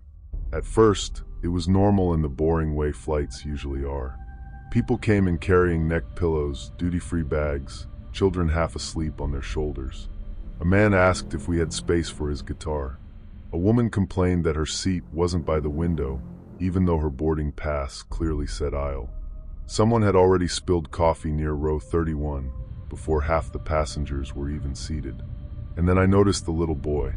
He was maybe 6, with curly brown hair and a red jumper, holding a small yellow toy airplane. He was walking beside his mother, dragging his backpack behind him, when he dropped the toy right in front of me. It bounced once on the carpet. I picked it up and smiled. "Careful, Captain," I said. The boy looked up at me like I'd said the most serious thing in the world. "My plane doesn't land," he said. His mother gave me an apologetic look. "He's been saying weird things all day. Too much sugar." I laughed politely and handed the toy back. The boy didn't smile. He just took it and kept walking. That was the first thing. Tiny, easy to dismiss. Kids say strange stuff all the time, especially when they're tired.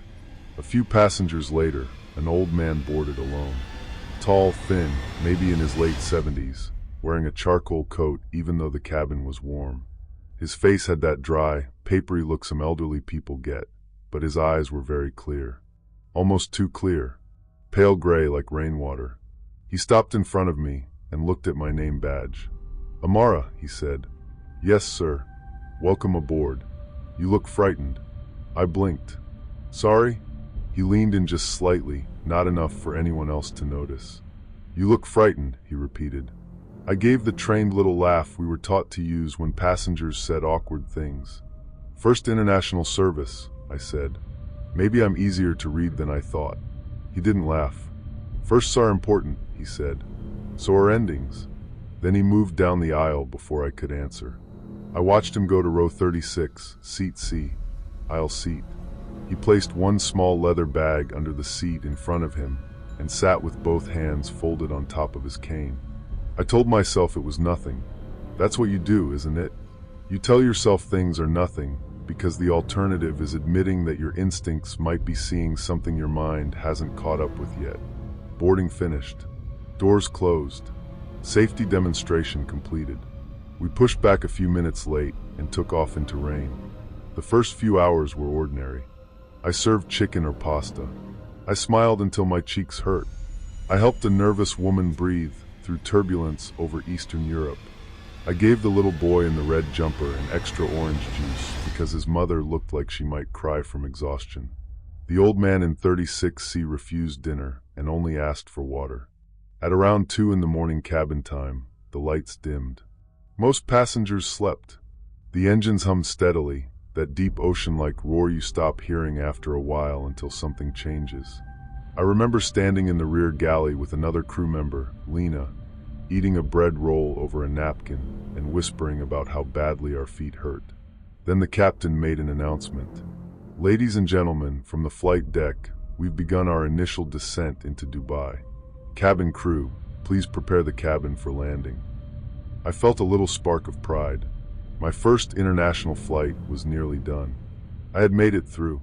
The cabin lights came up slowly. I walked forward, checking seatbelts, tray tables, window shades. People stretched and yawned. A baby started crying. Someone opened an overhead bin too early and Paula snapped, "Sir, close that immediately." Everything was normal. Then the lights flickered. Not dimmed. Flickered. Once. Twice. Then the whole cabin went dark. Only for maybe 1 second. But in that 1 second, the sound changed. The engine stopped. Not physically, maybe. I don't know. But the sound vanished from my ears like someone had cut the world out from under us. I remember a sudden drop in my stomach. A woman gasped. Someone said, "Oh my God." Then the lights came back. Bright. Soft. Clean. I was standing at the rear aircraft door. The door was open. The jet bridge was attached. Passengers were boarding. For a few seconds, I couldn't move. A man brushed past me with a suitcase and said, "Excuse me." I looked down. My uniform scarf was perfectly tied. My service shoes didn't hurt anymore. The cabin smelled like coffee, perfume, wet coats, and that faint cold breath of the terminal. I heard Paula at the front greeting passengers. "Good evening, welcome aboard." My heart sank into my stomach as the door clicked open behind me again, and I realized I was back at the beginning.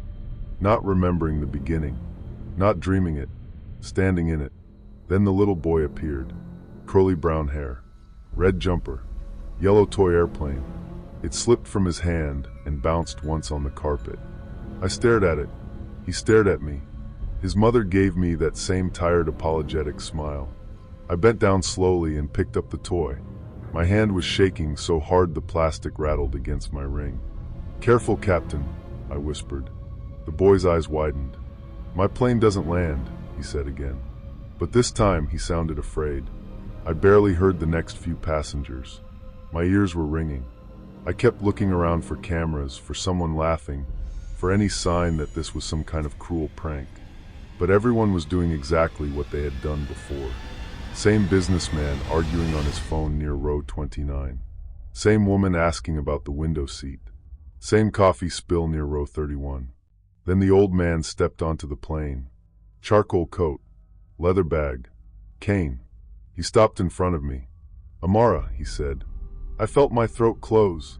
He looked at me for a long moment. "You look frightened." This time I didn't laugh. "What is happening?" I asked quietly. His face didn't change. He glanced behind him at the line of passengers waiting to board. "Not here," he said. Then he walked to 36C. I wanted to follow him. I wanted to grab Paula and tell her something impossible had happened. Instead, I stood there smiling at passengers while my hands went cold. You'd think in a situation like that you'd scream. You'd cause a scene. You'd demand someone listen. But fear doesn't always make you loud. Sometimes it makes you very, very obedient. We took off again. Same rain. Same delay. Same safety demonstration. Same turbulence. Same meals. I watched everything happen twice. I knew before the nervous woman pressed her call bell. I knew before the baby cried. I knew the man in 34A would ask for whiskey and pretend he hadn't already had two. I knew Lena would offer me half her bread roll in the rear galley. When the captain announced descent again, my body went ice cold. "Cabin crew, please prepare the cabin for landing." Lena looked at me. "You okay?" "No," I said before I could stop myself. She frowned. "What's wrong?" "I think something is going to happen when the lights flicker." She stared at me. "What?" Then they did. Once. Twice. Dark. Silence. Bright lights. Open door. Boarding. I was at the beginning again.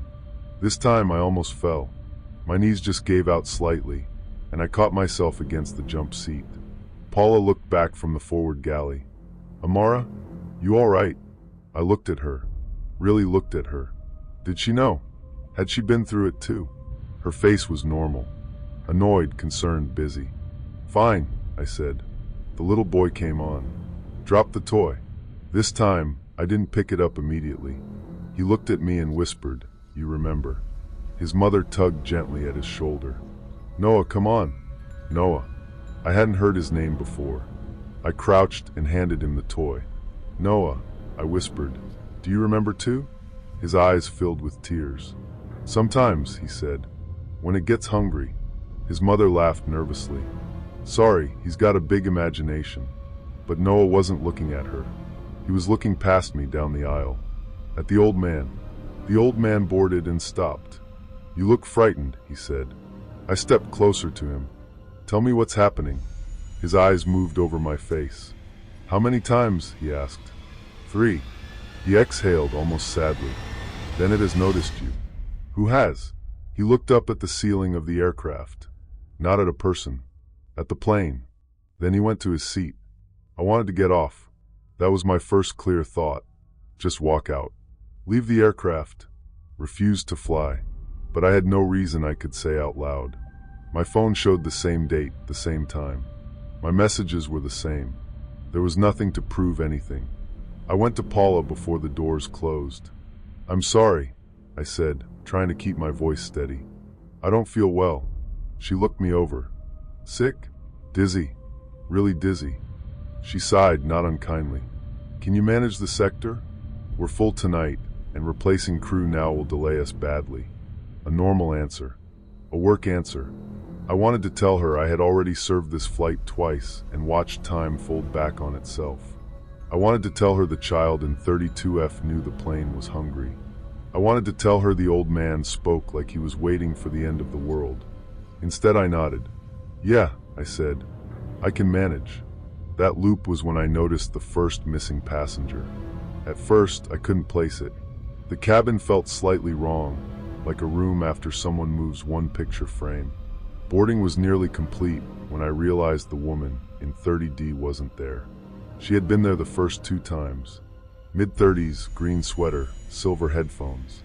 She had asked me for ginger ale before takeoff and then slept through dinner. This time, her seat was empty. I checked the manifest in the rear galley with Lena. "Is 30D a no-show?" I asked. Lena looked at the passenger list. "No, seats open." "Why?" "It was occupied." "When?" I didn't answer. The flight continued. Nobody mentioned the missing woman. The passenger beside 30D spread his jacket over the empty seat and looked pleased with the extra space. During meal service, I stopped beside the old man. "What happened to the woman in 30D?" I asked under my breath. He didn't look at me. "You noticed one." "One what?" "One empty place." "Where did she go?" His hand tightened on his cane. "Not where." "Into what?" I felt the air leave my chest. Why is this happening? Because something boarded that should not have been allowed on. I stared at him. "A passenger?" He finally looked up. "One of them is not a passenger." Before I could ask more, a man behind me snapped. "Miss, can I get my meal or are we waiting until Dubai?" I moved on because I had to. Because the absurd thing about terror is that life keeps demanding normal behavior from you.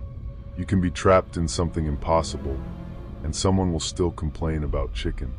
When the captain announced descent that time, I didn't prepare the cabin. I went straight to 36C. The old man looked like he had been waiting.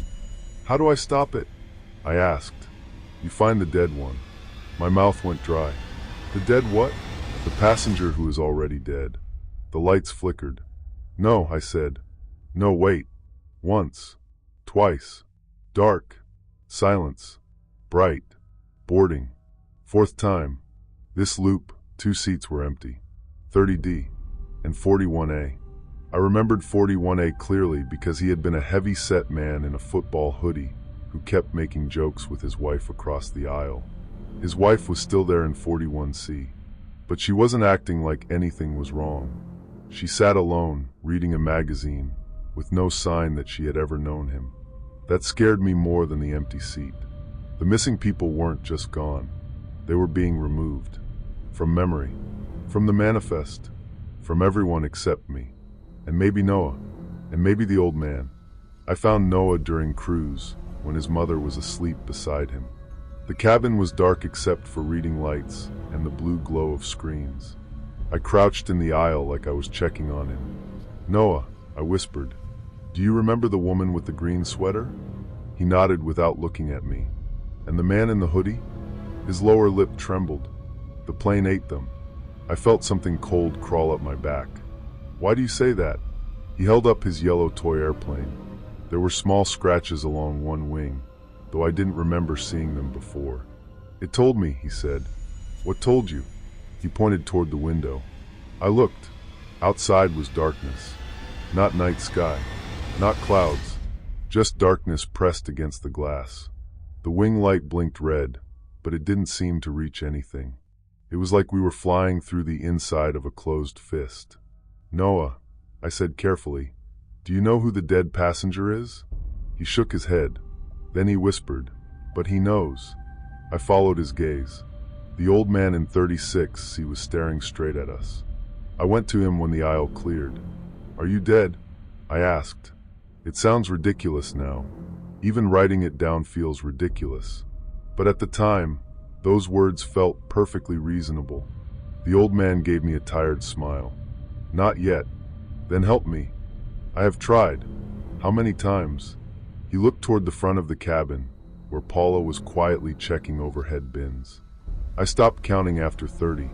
I gripped the seat back. 30. My mind couldn't hold that number properly. "How are you still sane?" "I'm not," he said simply. "I only appear calm because I've run out of ways to panic." His name was Arthur Bell. He told me that during the 5th loop, or maybe the 6th. It gets hard to separate them. He was a retired school headmaster from Leeds, flying to Dubai to see his daughter. He had been among the first to remember. Before me, there had been another crew member who remembered, but she disappeared after the 9th loop he lived through. "Once someone notices the pattern," Arthur said, "it begins taking from them faster." The plane, he tilted his head slightly, listening to something I couldn't hear. "The thing inside the plane." I asked what that meant. He said he didn't know. He only knew that every loop ended at landing, and every restart came with missing passengers. He had tried refusing to board. He had tried warning security. He had tried attacking the cockpit door before takeoff. Every time, the world snapped back. Every time, fewer people returned. "But if one passenger is already dead," I said, "why does that matter?" Arthur's eyes lowered. "Because the dead do not belong among the living. Not on a flight. Not in a sealed place between earth and sky. That doesn't explain anything." "No," he said. "It doesn't. The 6th loop, 5 people were missing. Not 1. Not 2. 5. The aircraft felt emptier, but not enough for anyone else to care. People moved seats.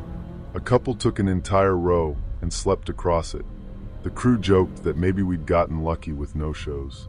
I wanted to scream at them. Instead, I made tea. I started writing things down on service napkins and stuffing them into my blazer pocket. Seat numbers, passenger descriptions, repeated behaviors. Noah drops toy at boarding. Old man says, "You look frightened." Woman in 28B asks for blanket before takeoff. Man in 34A orders whiskey. Baby cries after descent announcement. Lights flicker. Restart. Missing 30D, 41A, 22F, 39C, 11B. But the lists didn't always survive. Sometimes my pocket was empty after restart. Sometimes the ink had bled into unreadable lines. Once, I unfolded a napkin and found only one sentence written over and over in handwriting that was not mine. "Find who is cold." I didn't show Arthur that one. I began checking passengers. Quietly at first. Professionally. I used excuses. "Can I get you anything? Are you comfortable? Would you like water?" I looked for signs that someone wasn't breathing right, wasn't warm, wasn't behaving like a person. But that's harder than it sounds. People on overnight flights already look half dead. Pale faces under reading lights. Open mouths. Blank eyes waking from bad sleep. Skin cold from air conditioning. Voices flat with exhaustion. One passenger, a young man in 27G, had no reflection in his dark phone screen when I passed. I nearly dropped the water bottle. I watched him for an hour. Then during the next loop, he was gone. Not the dead one. Just eaten. Another woman in 15A kept smiling at nothing. I thought it might be her. Then I saw she was watching a sitcom without headphones, reading subtitles and laughing silently. Not her. A man in business class refused all food and drink. I convinced myself it had to be him. Then on the next loop, I found him crying in the galley because he was afraid of flying and didn't want his colleagues to see. Not him. The thing was clever, or maybe I was just desperate. By the 7th loop, the cabin had started changing in small ways. The carpet felt damp under my shoes. The overhead bins made soft clicking sounds when no one touched them. The air smelled wrong. Not rotten. Nothing that dramatic. More like old rain trapped inside fabric. During boarding, the little boy's toy no longer bounced when it fell. It landed with a dull, heavy sound. Noah whispered, "It's getting full." I asked him what he meant, but his mother snapped, "Please don't encourage him. He's been difficult enough." I wanted to tell her that her son was the only reason I hadn't completely lost my mind. Instead, I smiled and said, "Of course." That loop, I tried telling Paula. Not everything, just enough. I caught her in the forward galley before meal service. "I need you to listen to me and not react," I said. She looked annoyed. "Amara, this isn't the time. I know what passengers are going to ask before they ask. I know 34A wants whiskey. I know 28B wants a blanket. I know the child in 32F will get sick after dinner. I know the captain will announce descent, the lights will flicker, and we'll be back at boarding." Her face changed slowly. Not belief. Concern. "Have you taken anything?" she asked quietly. I almost laughed. "No. Are you sleep deprived?" "Paula, please. Go sit in the rear jump seat for 10 minutes, she said. "Drink water. I'll send Lena to check on you." That was the moment I understood I was alone in the way people are alone when the truth is too strange to share. I wanted to laugh at my own paranoia, but the whisper of footsteps from the aisle behind me made me freeze, every nerve screaming that I was not imagining this. I turned. A passenger stood at the far end of the dark cabin. I couldn't see their face. They were just a shape between the seats, still and upright while everyone else slept. "Hello," I said. The shape didn't move. I took one step forward. The cabin lights flickered once, even though we weren't landing yet. The shape was suddenly 2 rows closer. I backed into the galley. "Paula?" I called, but my voice came out thin. The shape tilted its head. Then the call bell chimed. Once. Twice. Every call bell in the cabin lit up at the same time. The sound became unbearable, bright and cheerful and wrong. Passengers started waking, confused, pressing buttons, complaining. When the lights came up fully, the aisle was empty. Nobody had been standing there. But seat 18D was empty after that. Another passenger gone before the loop even ended. Arthur looked frightened for the first time. "It is speeding up," he said. "What happens when everyone is gone?" He didn't answer. He didn't have to. On the next restart, the boarding music was slower. That may sound small, but it nearly broke me. Airlines play that soft instrumental music during boarding, the kind you barely notice. This time it dragged. The notes were stretched just a little too long, like a song playing from a damaged speaker. Passengers still didn't notice. But I did. Arthur did. Noah covered his ears. By then, the cabin was missing enough people that the flight should have looked empty. But somehow it didn't. The remaining passengers spread out without thinking. Bags occupied seats. Blankets covered empty spaces. The absence hid itself.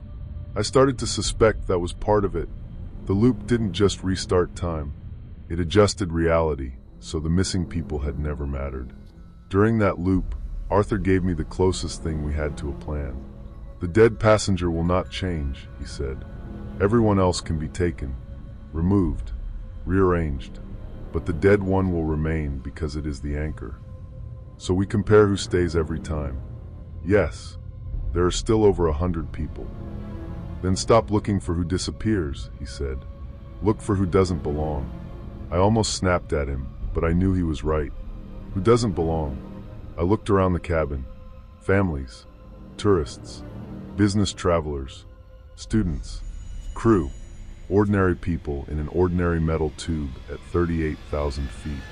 The street looked ordinary, quiet, even comforting in memory when I thought back to my life before that flight. But my gut told me something was off. I'd learned too late that danger often wears a friendly face. On that plane, it wore a boarding pass. I checked the manifest again. That was when I saw it. Seat 36C. Arthur Bell. His name was not on the list.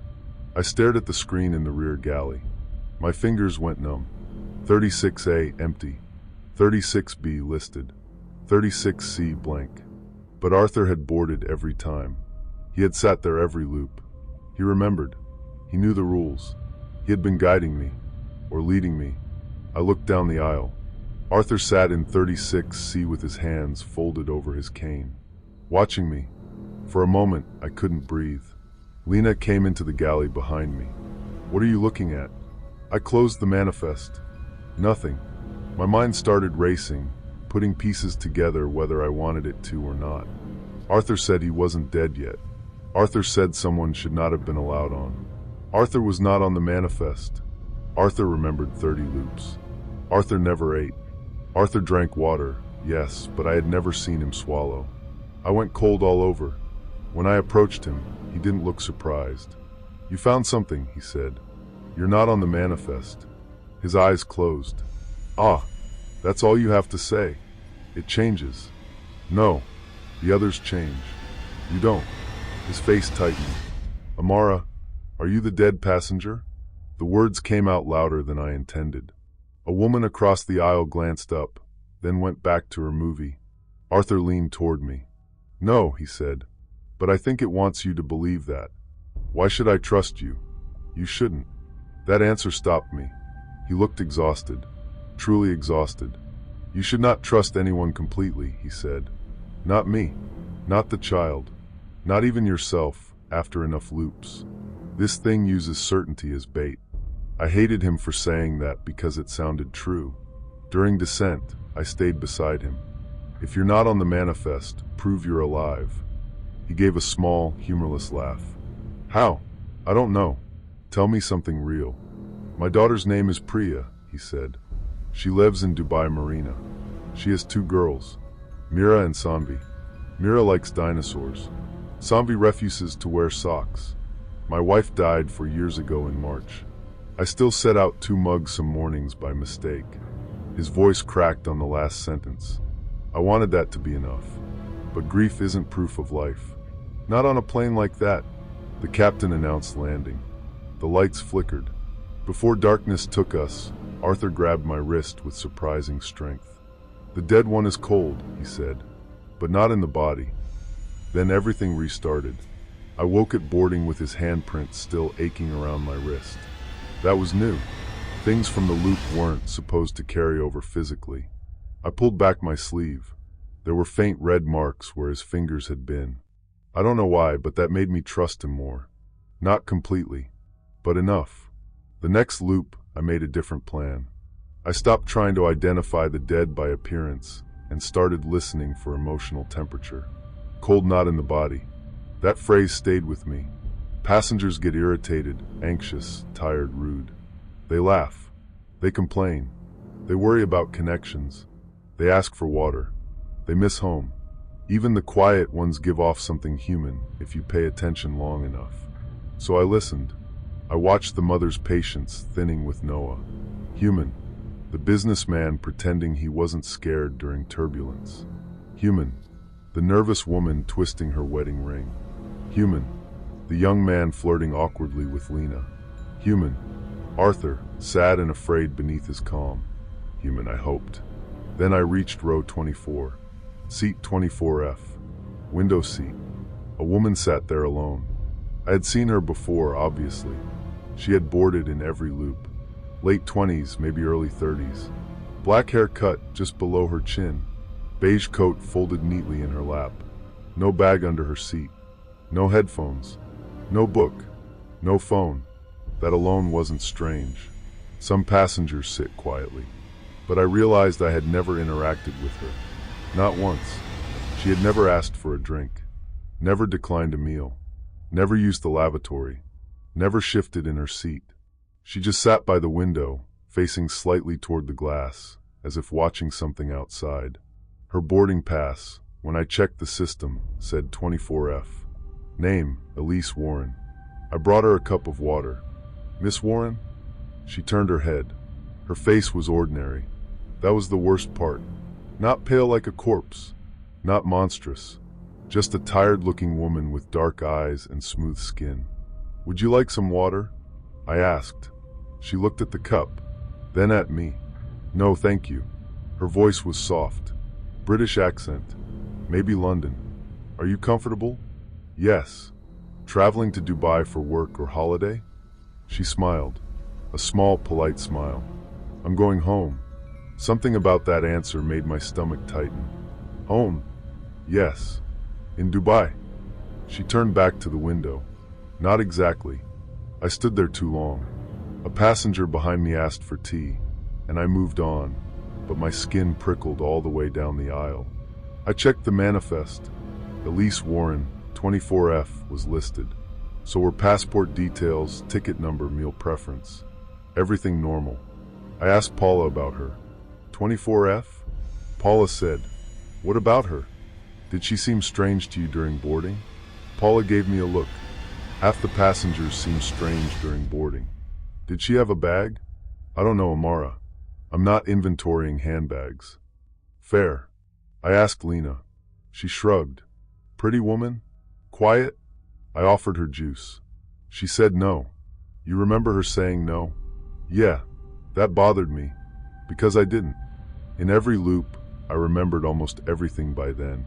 The repeated lines, the repeated gestures, but not Elise Warren. It was like my mind slid around her. During the next restart, I watched boarding from the forward galley, pretending to adjust service items. Noah dropped his toy. Arthur boarded. Passengers passed. Then Elise came on. Except she didn't enter like everyone else. 1 second, the jet bridge was empty between two passengers. The next, she was already inside the cabin. No scan beep. No greeting from Paula. No small pause at the door.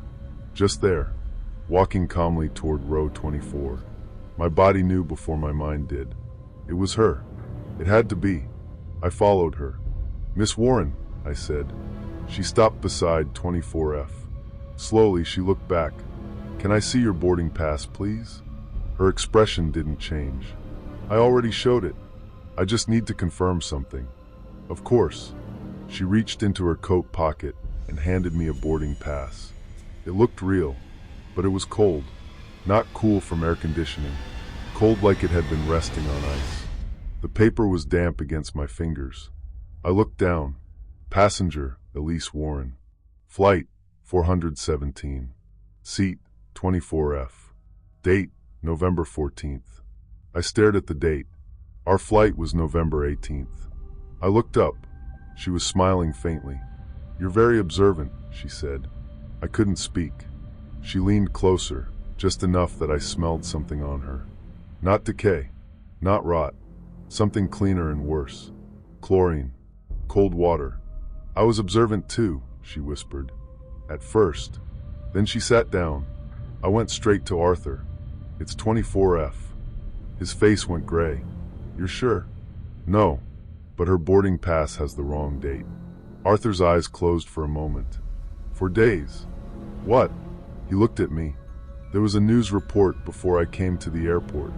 A woman went missing from a hotel near Manchester Airport 4 days ago. Young.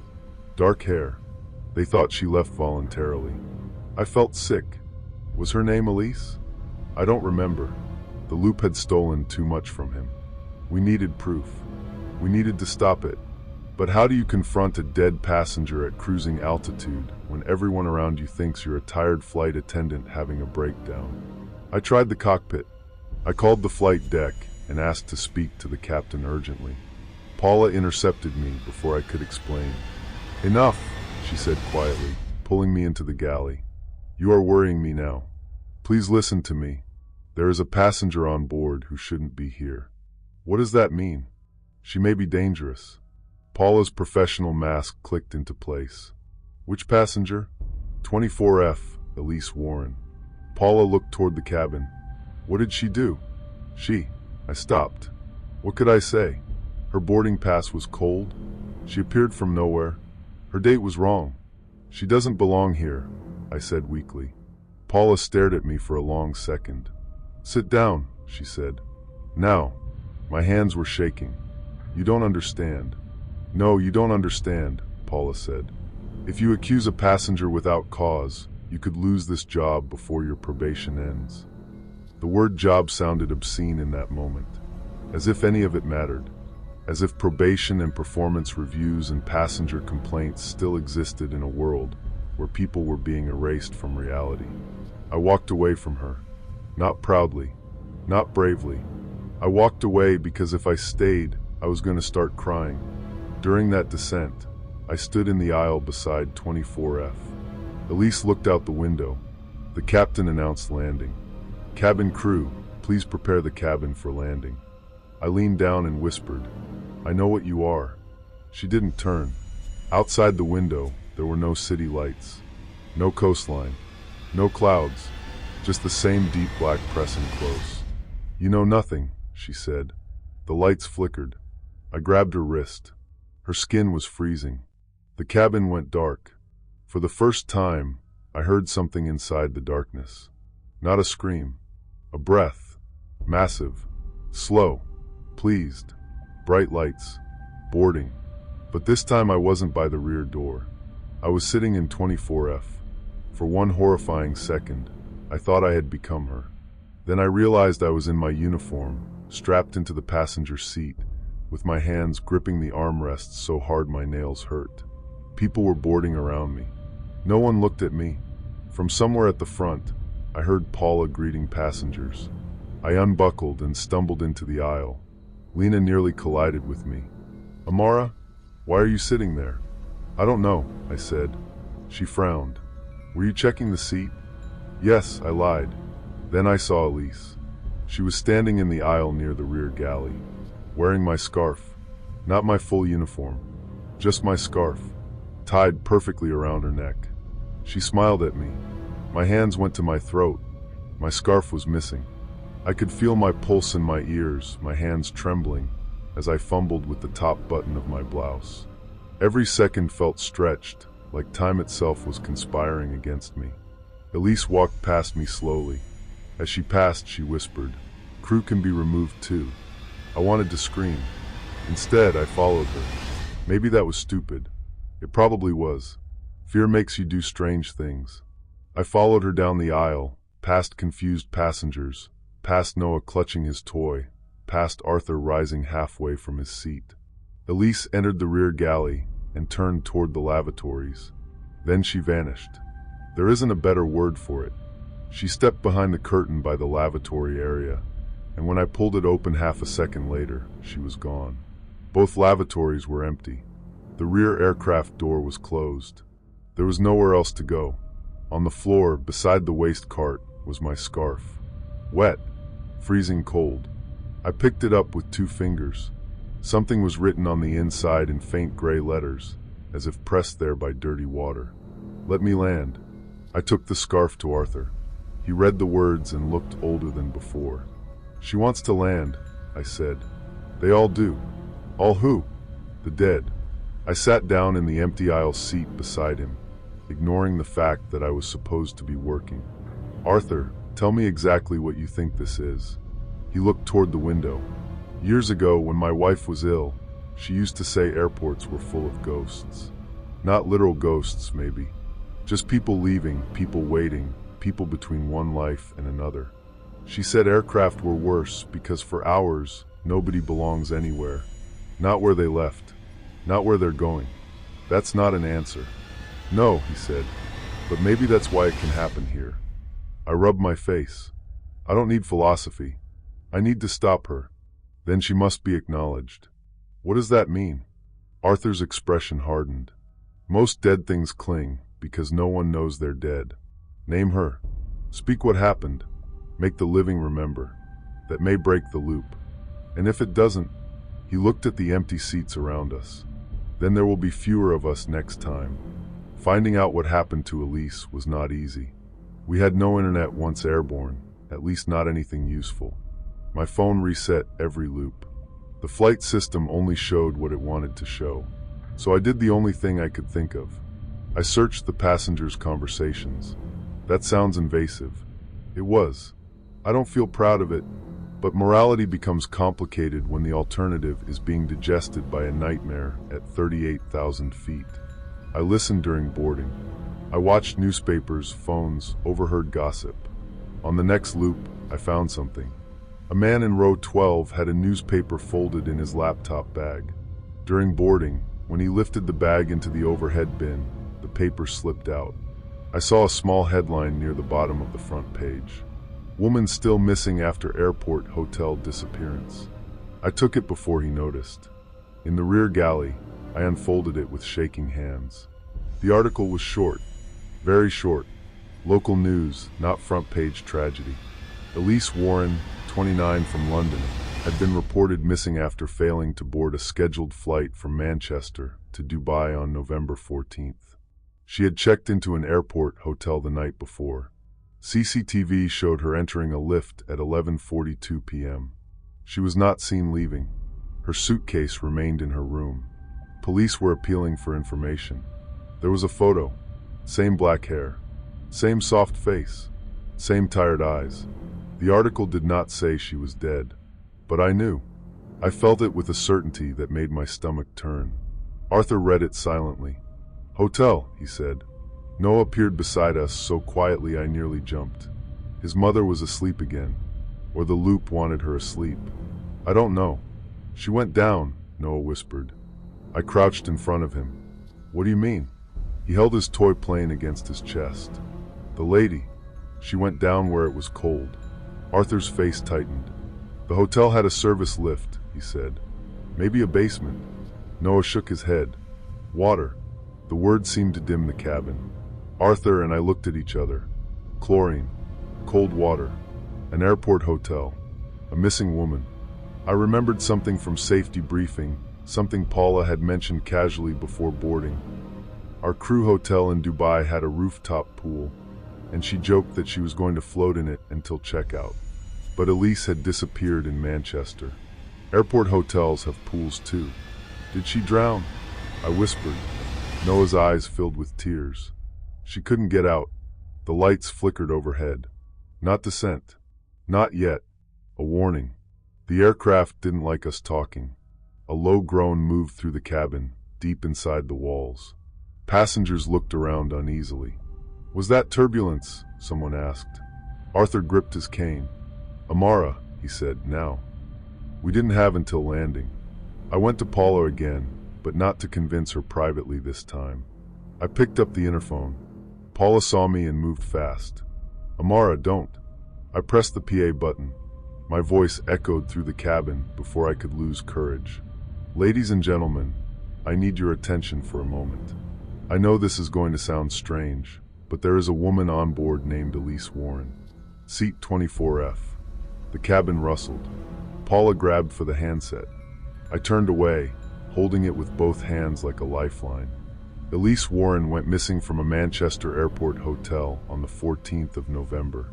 She was supposed to board a flight to Dubai, but she never did. I believe she died before she ever got on this aircraft. People started murmuring. Paula hissed, "Stop this right now." But I kept going. She was 29. She had black hair. She was traveling alone. Her suitcase was left in her hotel room. If anyone here recognizes her, if anyone knows what happened to her, you need to say it now. The cabin lights dimmed. Every screen in the seatbacks went black. Then they all turned on at once. Every screen showed the same thing. A hotel hallway. Grainy CCTV footage. A woman with black hair walked toward a lift carrying a small keycard folder. Elise. The passengers went silent. Paula's hand fell away from the handset. On the screens, Elise entered the lift. The doors closed. For a few seconds, nothing. Then the camera feed changed. A basement corridor. Concrete walls. Utility pipes. Fluorescent lights. Elise stepped out of the lift, confused. She looked down at the keycard folder, then back at the lift as the doors closed behind her. The lights flickered. The screen cut again. A pool room. Small. Indoor. Closed for maintenance, judging by the sign leaning near the wall. The water was dark under half-lit ceiling panels. Elise stood near the edge. She wasn't alone. There was someone behind her. The footage was too distorted to see clearly. A shape. A person. Maybe a man. Maybe just a shadow stretched by the bad camera angle. Several passengers gasped. Then the screens went black. A second later, they displayed one sentence in white letters. "Let me land." The plane dropped. Not turbulence. Dropped. People screamed. Carts slammed against galley latches. I hit the aisle floor hard, pain shooting up my elbow. Oxygen masks did not fall, but the cabin filled with panic. The engines roared louder than I had ever heard them. Then Elise stood up in 24F. Every passenger saw her now. No one spoke. She stepped into the aisle. Water dripped from the hem of her beige coat onto the carpet. Drop by drop, dark spots spreading under her bare feet. Her face was no longer ordinary. Not monstrous. Not ruined. Just empty in a way living faces are not meant to be empty. Her eyes moved across the cabin until they found me on the floor. "You shouldn't have done that," she said.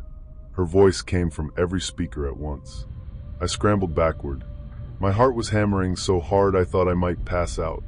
I wasn't brave. Please don't imagine I was brave. I was crying by then, ugly scared tears, trying to push myself away while my shoes slipped on the damp carpet. Arthur stood between us. "Your name is Elise Warren," he said, loud and clear. She turned her head toward him. "You died before this flight," he continued. "You are not going home." The cabin lights flickered violently. Elise screamed, but it wasn't a scream like a person makes. It was the sound of pressure changing too fast, of metal bending, of wind forcing itself through cracks. Noah climbed onto his seat and shouted, "You went in the water." His mother grabbed him, sobbing. That broke something. People began talking all at once. I saw her on the news. She was missing. She's dead. She was never supposed to be here. Elise Warren is dead. The more they said it, the more the aircraft shook.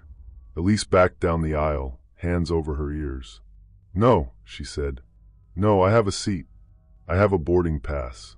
Paula, pale and trembling, picked up the interphone from where I had dropped it. "Elise Warren," she said into the PA, her voice breaking but controlled. "You are not listed on this flight." Elise froze. Then she looked at Paula. For a second, I thought she would attack her. Instead, she smiled. Very softly. "I know," she said. The lights went out. Total darkness. This time, the darkness lasted. People cried. Someone prayed. A child whimpered. I could hear water running somewhere, impossible water, sloshing beneath the floor panels. Then a hand found mine. Small fingers.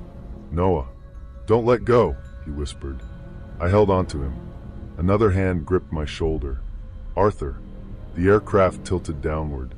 The captain's voice came over the speakers, but distorted far away. "Cabin crew, take your seats for landing." Except it wasn't the captain. It was Elise. "Take your seats," she repeated. "We're landing now." The darkness outside the windows changed. For the first time I saw lights. Not Dubai. Not a city. Blue-white pool lights trembling underwater. We were descending into a swimming pool. I know how that sounds. I know it makes no sense. A wide-body aircraft cannot descend into an indoor hotel pool. But through every window, that's what we saw. Tiles. Water. Ceiling lights wavering above us as if we were already submerged. The cabin filled with the smell of chlorine. People screamed louder. I couldn't move. My heart sank into my stomach as the cabin seemed to seal itself around us, and I realized we were completely alone. Something was watching, and there was no easy way out. Then Arthur leaned close to my ear. "Open the door." I stared at him in the dark. "What?" "Aircraft doors can't open in flight. Not normally." "Exactly. This is not normally. The rear door." I don't know why I understood him, but I did. The loop began with an open door. Boarding. Jet bridge. Ground. If Elise wanted to land, maybe the way out was not down. Maybe it was back. I grabbed Noah's hand and ran. I don't remember deciding. I just ran down the aisle while the aircraft plunged through impossible darkness. Passengers grabbed at me, begging questions I couldn't answer. Paula shouted my name. Lena was crying in the galley. The rear door was there. Closed. Armed. Every bit of training in my head screamed not to touch it. Not in flight. Not under pressure. Not ever. But the handle was wet. And cold. Arthur reached me, breathing hard. "Do it," he said. Elise appeared at the far end of the aisle. Not walking. Standing there suddenly, water pooling at her feet. "No one leaves before landing," she said. My hands trembled so badly I missed the lever the first time. I could feel my pulse in my ears, my fingers slipping, as I fumbled with the door mechanism. Every second felt stretched, like time itself was conspiring against me. Noah sobbed behind me. Arthur stepped past me and faced Elise. "Elise," he said, and his voice was gentle now. "Who was with you in the pool room?" She stopped. For the first time, her expression changed. Fear. Not rage. Not hunger. Fear. "Who hurt you?" Arthur asked.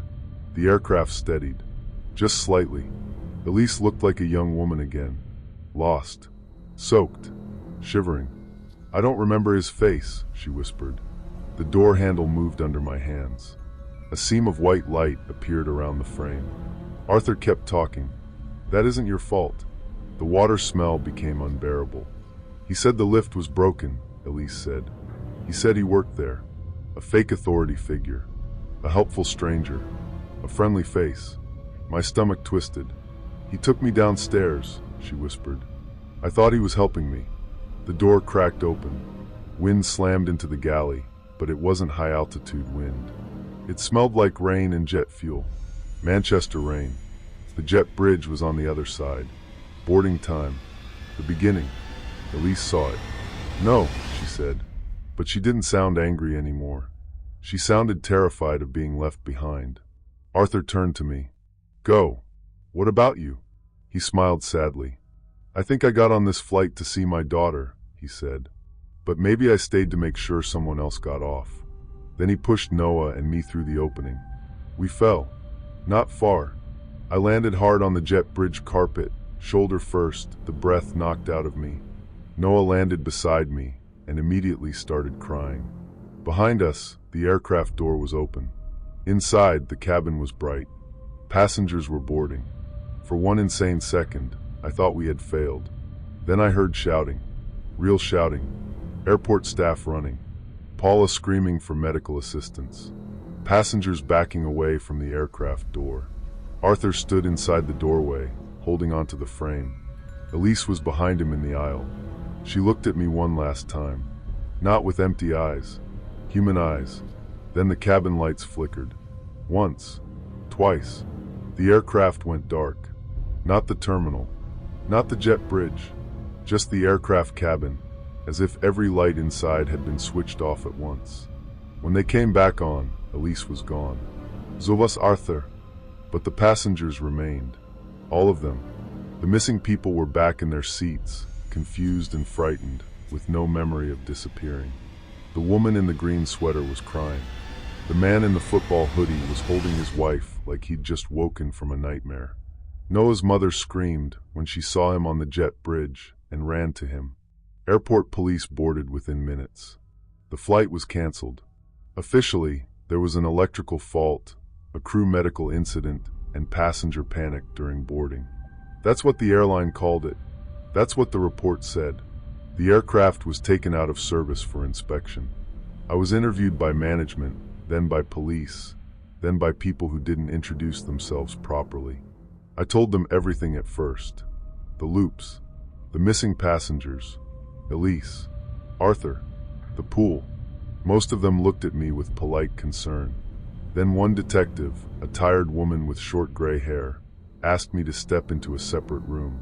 She placed a printed photograph on the table. It was Elise Warren. "We found her this morning," she said. My mouth went dry. "In a maintenance area under the pool room at an airport hotel," she continued. "Her body had been hidden behind access panels. We're not releasing details yet." I couldn't speak. The detective watched me carefully. "Can you explain how you knew she was connected to water?" I shook my head, because what could I say that I hadn't already said? Then she placed a second photograph down. "Arthur Bell. Do you know this man?" I started crying before I answered. He had never boarded Flight 417. Not that night. He had died 3 weeks earlier in Leeds, according to the detective. Heart attack. Peaceful, they said.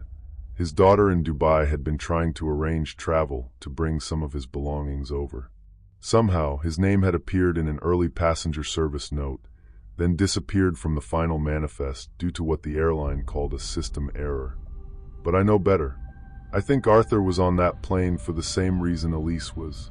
Unfinished journeys. Only he wasn't feeding the loop. He was trapped in it too. The man who killed Elise was caught 2 months later.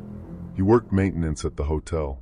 He had used an old staff uniform and a fake badge to approach her when she got confused about the lift. I won't go into more than that. I don't like thinking about him.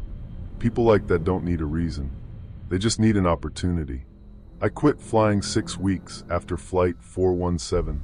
The airline offered counseling. They offered leave. They offered to move me to short-haul routes. Everyone was very careful with me, very corporate and kind in the way companies are kind when they're afraid of liability.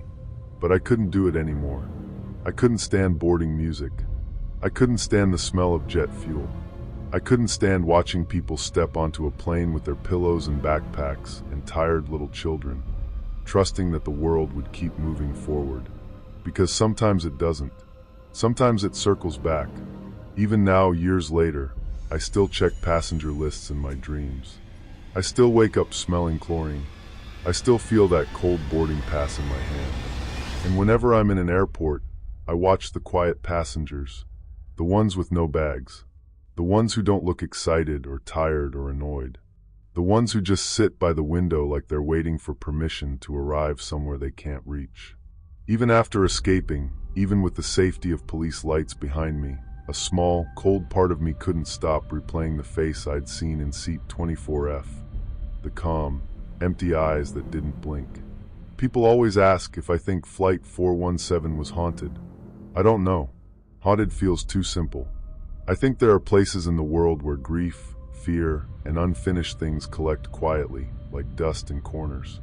Hotels, airports, hospital rooms, empty roads at night. Places where people are between one life and the next. And sometimes, if the conditions are right, something notices. Something opens a door.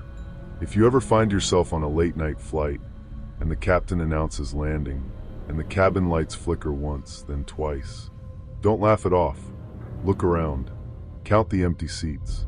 And if someone near you looks cold in a way you can't explain, if they have no bag, no story, no real reason to be there, say their name, before the plane decides to start again. Story 4. I still don't like using airplane bathrooms. I know that sounds stupid, especially coming from someone who spent almost 9 years working as cabin crew. I've dealt with screaming babies, medical emergencies, drunk passengers, turbulence bad enough to make grown men pray out loud, and one time a man tried to open the emergency exit because he thought it was the door to the galley. But none of that is what made me quit. What made me quit was a lavatory door on a night flight over the Atlantic. My name is Clara, and I was 29 when this happened. At the time, I lived in Crawley near Gatwick, in a small one-bedroom flat above a dry cleaners. My life was boring in the way I liked it. Early alarms, ironed uniforms, black coffee, airport buses before sunrise. I had a mother who worried every time I flew, an older brother who joked that I basically lived in the sky, and a cat named Milo who hated me for leaving and loved me the second I came home. I worked for a mid-sized airline. Not luxury, not budget. The kind of airline people used because it was affordable, but still gave you a meal and a tiny pillow. Most flights were normal. Long, tiring, repetitive. After a while, airports stop feeling exciting. They become gray carpets, bad lighting, and the same security announcements over and over. That night's flight was from London to Toronto. Flight 612. Scheduled departure was 10:40 p.m., but we didn't push back until nearly midnight because of weather. Freezing rain had been hitting the windows all evening, and the runway lights were blurry through the glass, like someone had smeared them with oil. The passengers were restless before we even boarded. People were tired. Kids were crying. A businessman in seat 4A kept asking if he'd miss his connection. A woman near the back had taken off her shoes before we even closed the aircraft door, which always makes the cabin smell like someone's laundry basket. Nothing about it felt special. That's the part one still think about. When something terrible happens, you want the beginning to feel different. You want thunder. You want a strange warning. You want the air to feel heavy, like the world is tapping you on the shoulder and saying, "Pay attention." But it didn't. It was just another late flight. I was working the aft galley with a crew member named Daniel. He was 35, funny, calm under pressure, the type of person you wanted beside you during an emergency. Our senior cabin manager was Patricia, who had been flying for 22 years and could silence a rowdy passenger with one look. The aircraft was an older wide-body, 2 aisles, 3 lavatories at the rear, 2 in the middle, and 1 up front for business class. The one involved was the rear left lavatory, just beside the last galley curtain. I knew it well. It had a stiff lock, a mirror with a tiny scratch across the bottom corner, and a door that always needed an extra pull to close properly. About 3 hours into the flight, most of the cabin had finally gone quiet. The meal service was done. Trays collected. Lights dimmed. The passengers had settled into that strange half-sleep people get on planes, with their mouths open and their necks bent at awful angles. Outside the windows, there was nothing but black. Not dark blue. Not clouds. Just black. I was in the galley, drinking water from a paper cup, when a man came down the aisle from the middle cabin. He looked to be in his late 40s, maybe early 50s. Tall, slightly hunched, wearing a navy sweater and jeans. I remember him because he gave me a polite little nod before going into the rear left lavatory. "Long night," he said quietly. I smiled and said, "Nearly halfway there." He went in, shut the door, and the little red occupied sign flipped into place. I didn't think anything of it. A few minutes passed. Daniel was restocking cups. I was checking the coffee pots. The engines had that steady, deep hum that you stop hearing after a while, until it changes.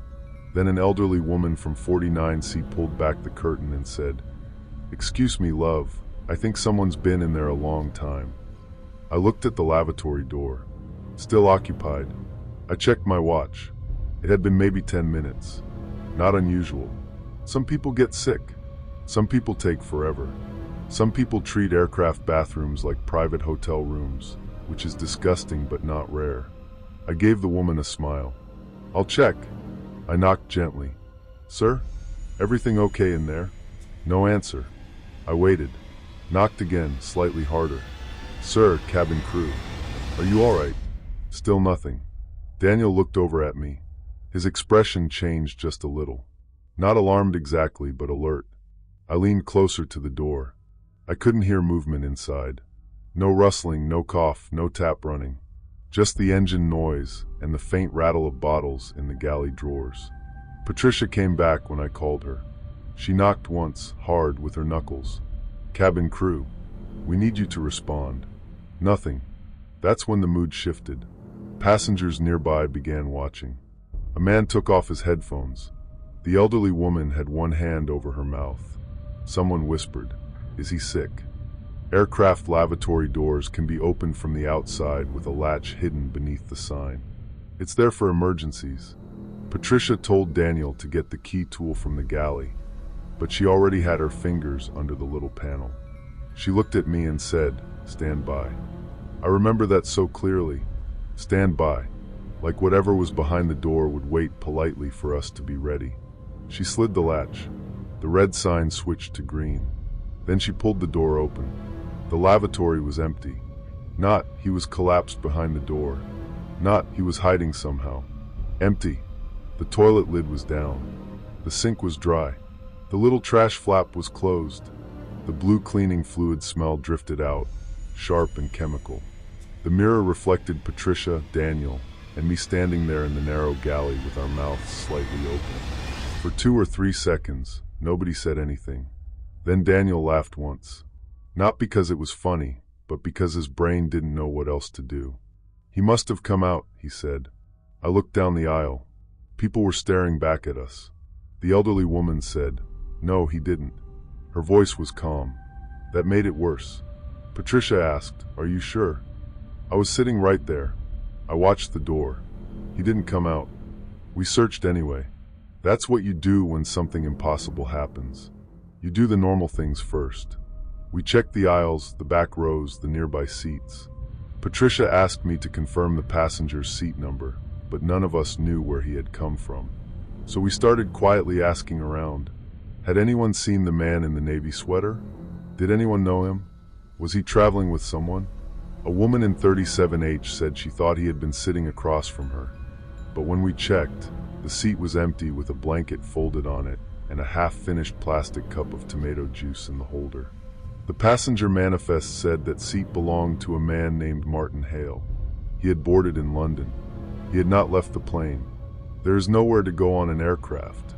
That's what I kept telling myself. There are no hidden corridors, no secret rooms, no basement, no attic, no open window. Every space is accounted for.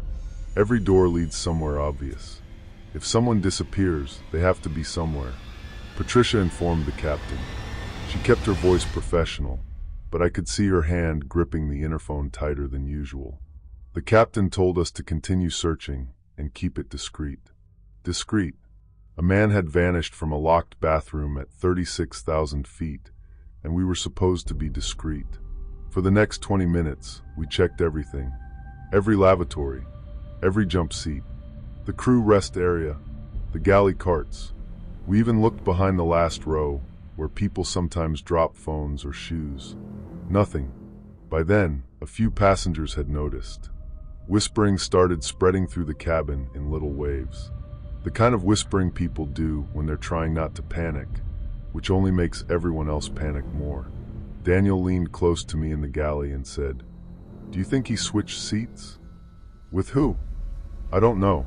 We both knew how stupid it sounded. The first off moment after that was small. So small I almost didn't mention it later. I went into the same lavatory to check it again.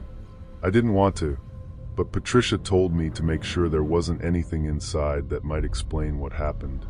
A wallet, medication, a note, anything. The door clicked shut behind me. My heart sank into my stomach as the door clicked shut behind me, and I realized I was completely alone. Someone was watching, and I had no way out.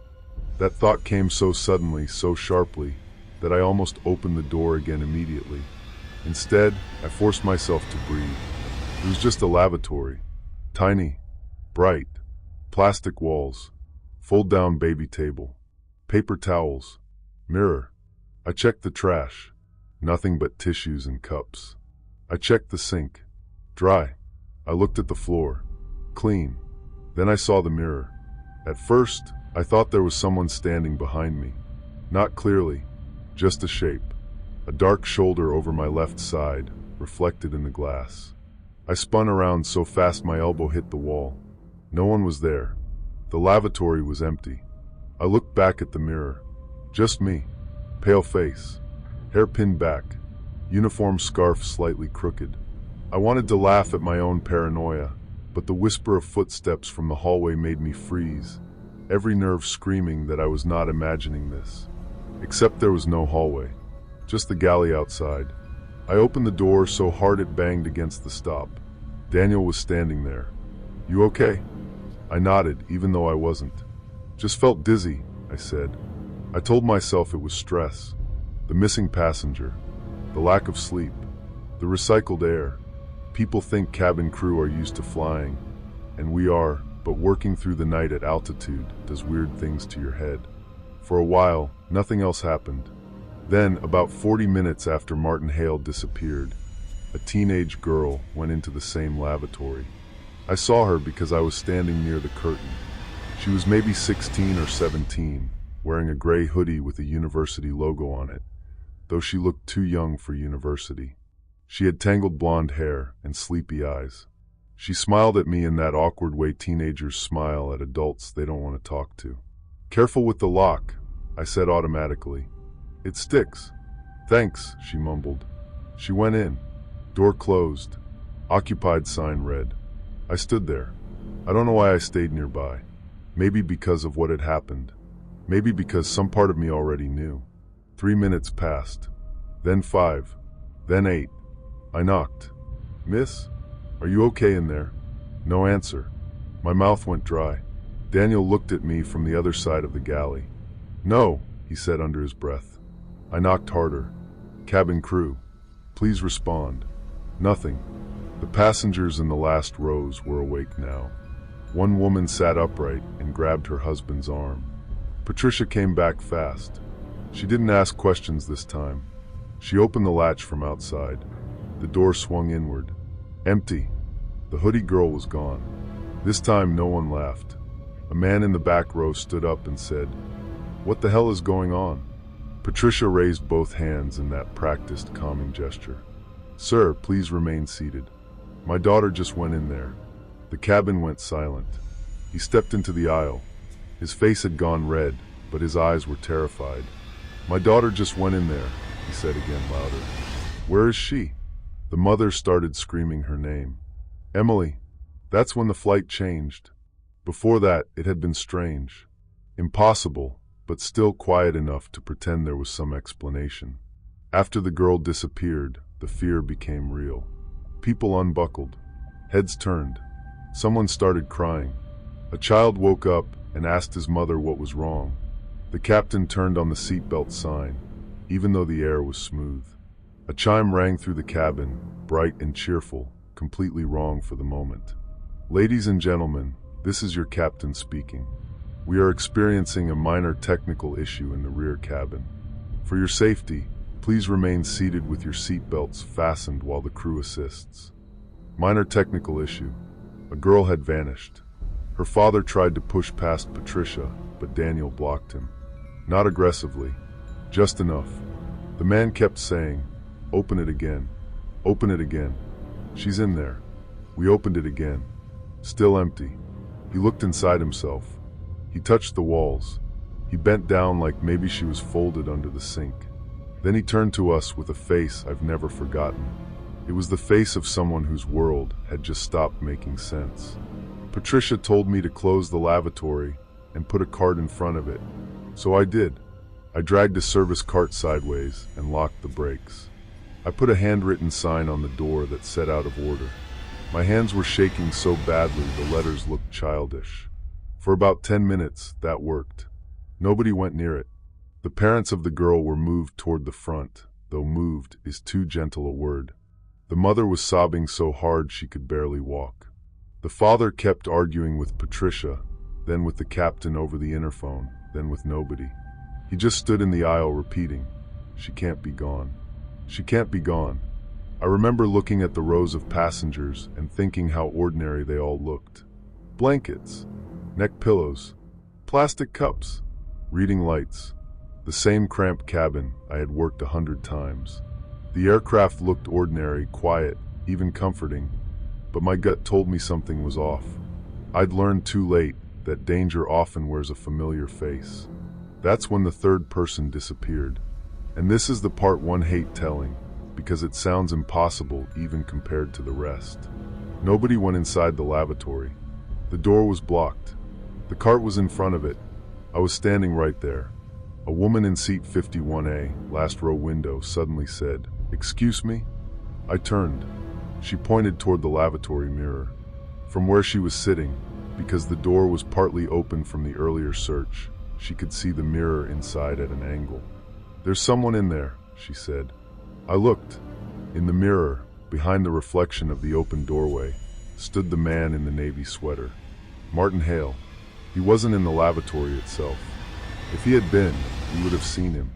The room was visible from the doorway. Empty. But in the mirror, he stood at the back, behind where a person would stand to wash their hands. His face was gray. Not pale like sick. Gray like ash. His mouth was moving. I couldn't hear anything. Then Emily, the teenage girl, appeared beside him in the reflection. Her hood was up now.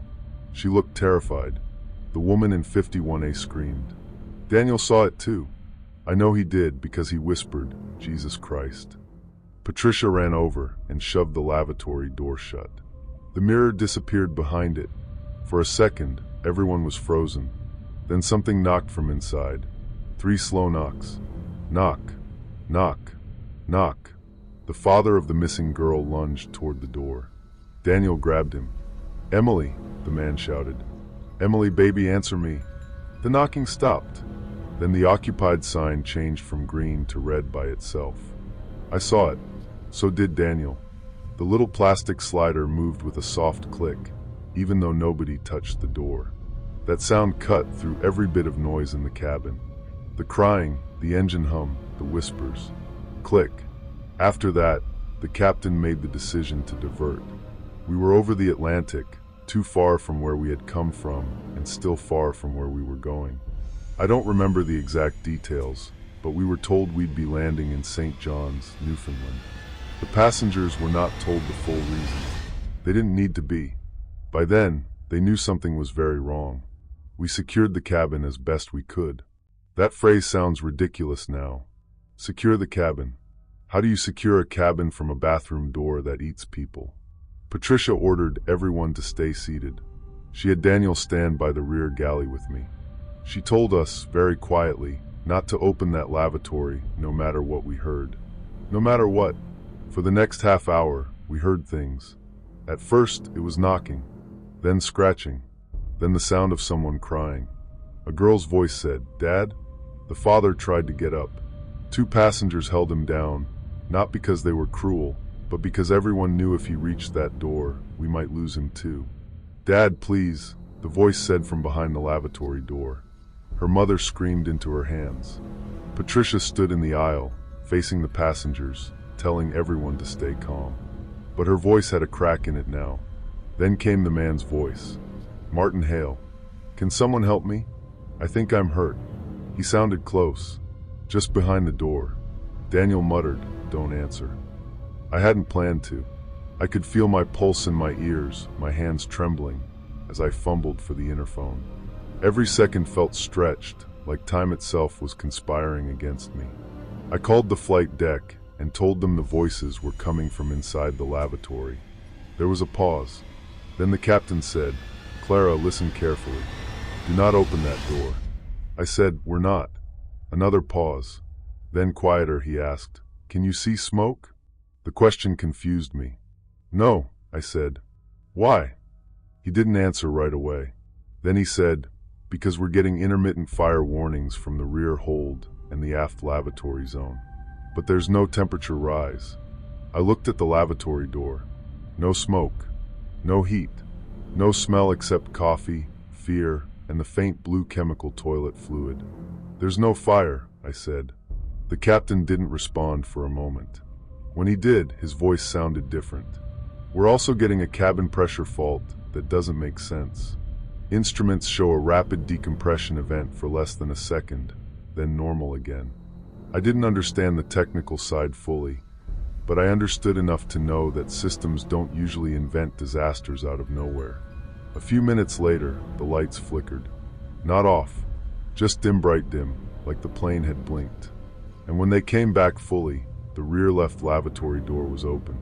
The cart was still in front of it. The brakes were still locked. But the door was open behind it, just a few inches. A strip of darkness showed through the gap. Not lavatory darkness. The lavatory light should have been on. It always came on when the door opened. This was deep, matte black. Daniel said, "Clara." I didn't answer. From the gap came a smell. Burnt plastic, cold metal, wet carpet, then something else. Sea air. I know that sounds impossible at cruising altitude inside a pressurized aircraft, but it was there. That sharp, salty, freezing smell you get standing near water in winter. The plane gave a sudden shudder. Passengers gasped. Overhead bins rattled. The gap widened. I don't know what made me move. Training, maybe. Panic. Stupidity. I stepped forward and pushed the cart harder against the door. For 1 second, through that narrow opening, I saw the other side. It wasn't the lavatory. It was the same aircraft, but dead. The walls were torn open. Oxygen masks hung like limp yellow flowers. Seats were bent sideways. The carpet was dark with water. Frost glittered along the aisle. The cabin lights flickered in broken sections, and through a jagged hole where the rear galley should have been, I could see black ocean moving below. And there were people standing in the aisle, still, silent, facing me, not walking, not reaching, just standing there like they had been waiting. Some of them were passengers from our flight. Some were not. Martin Hale stood near the front of them. Emily was beside him, crying without sound. Behind them, I saw faces I didn't recognize, people in older clothes, uniforms from years ago, a little boy holding a teddy bear by one leg. And at the very back of that ruined cabin, reflected in a cracked panel, I saw myself. Not my reflection exactly.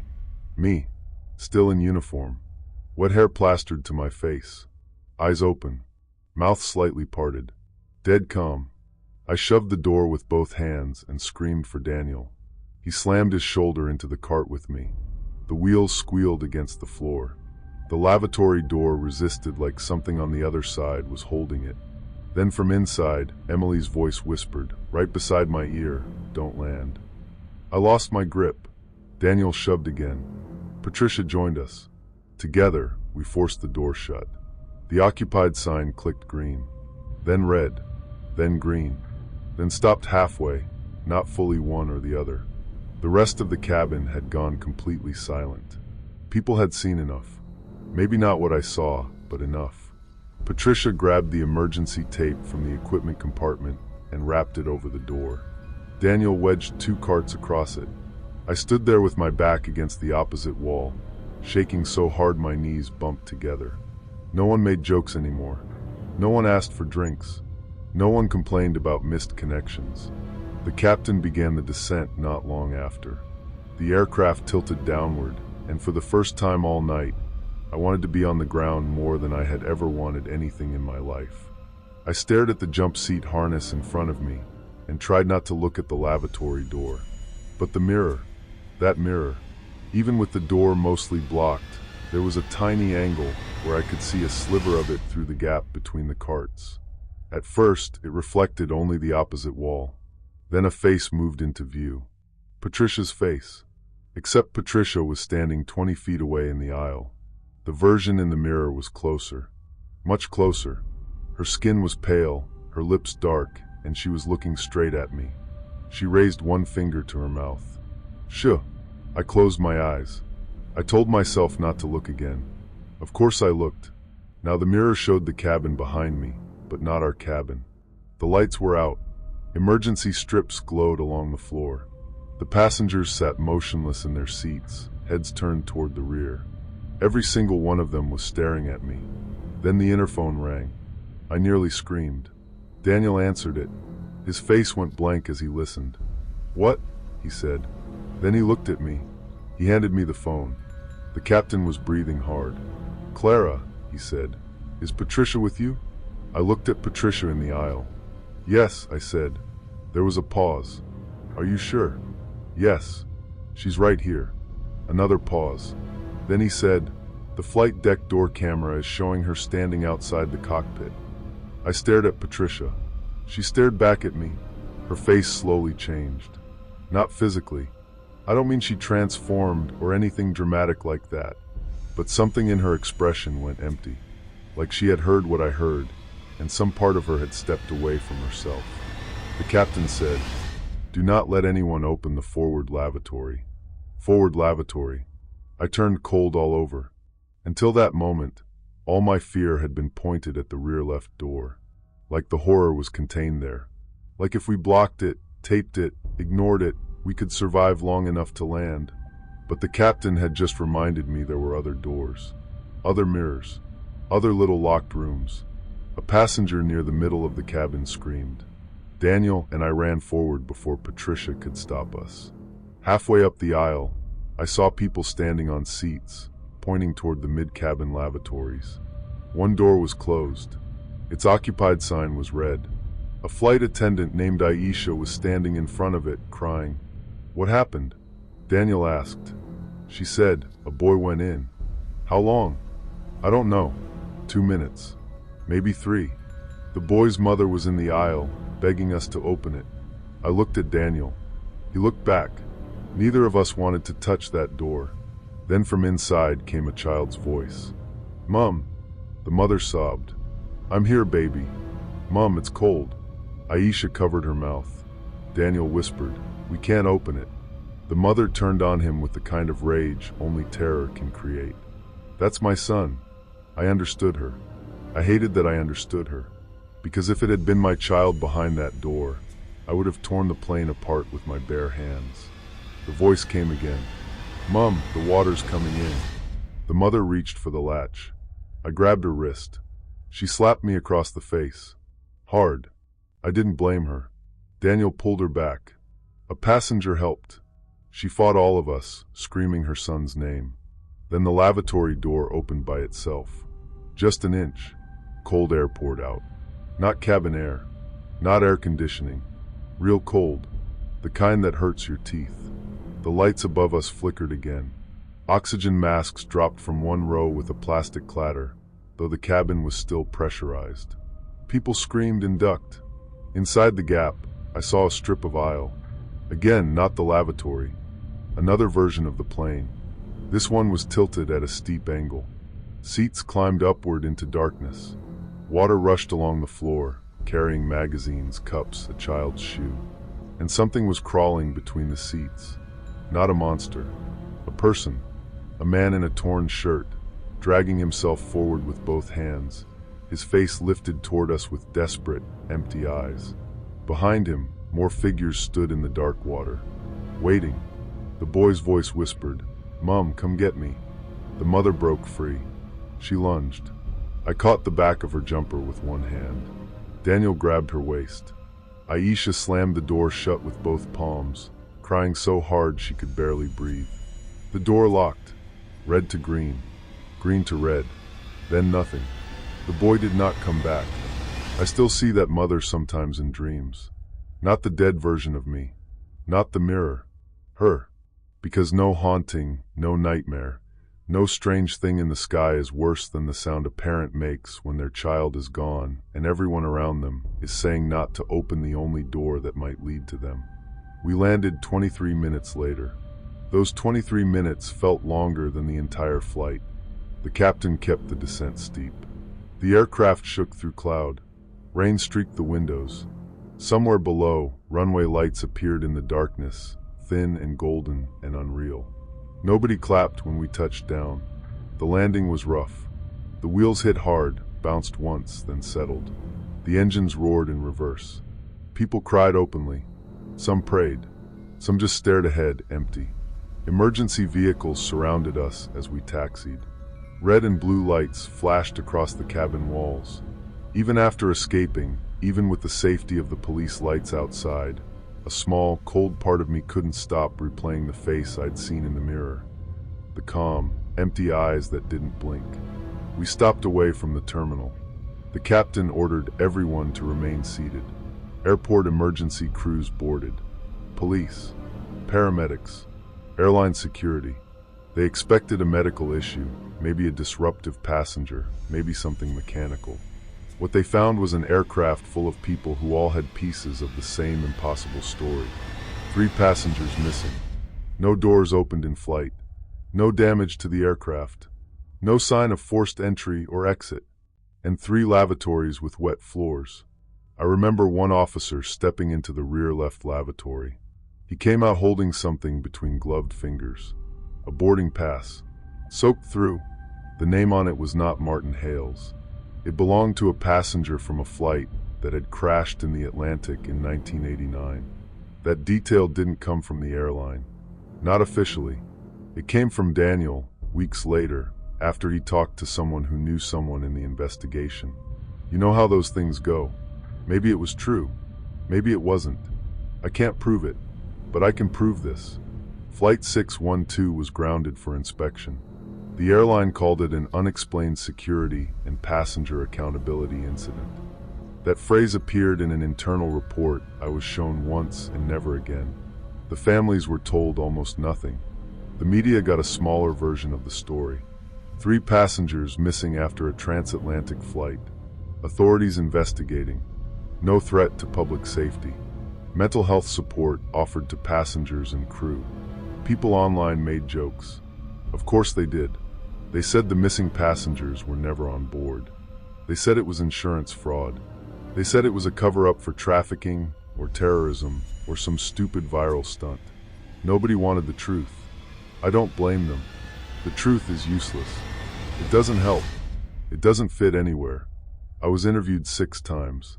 Airline officials, police, aviation safety investigators, even 2 men in dark suits who never properly introduced themselves.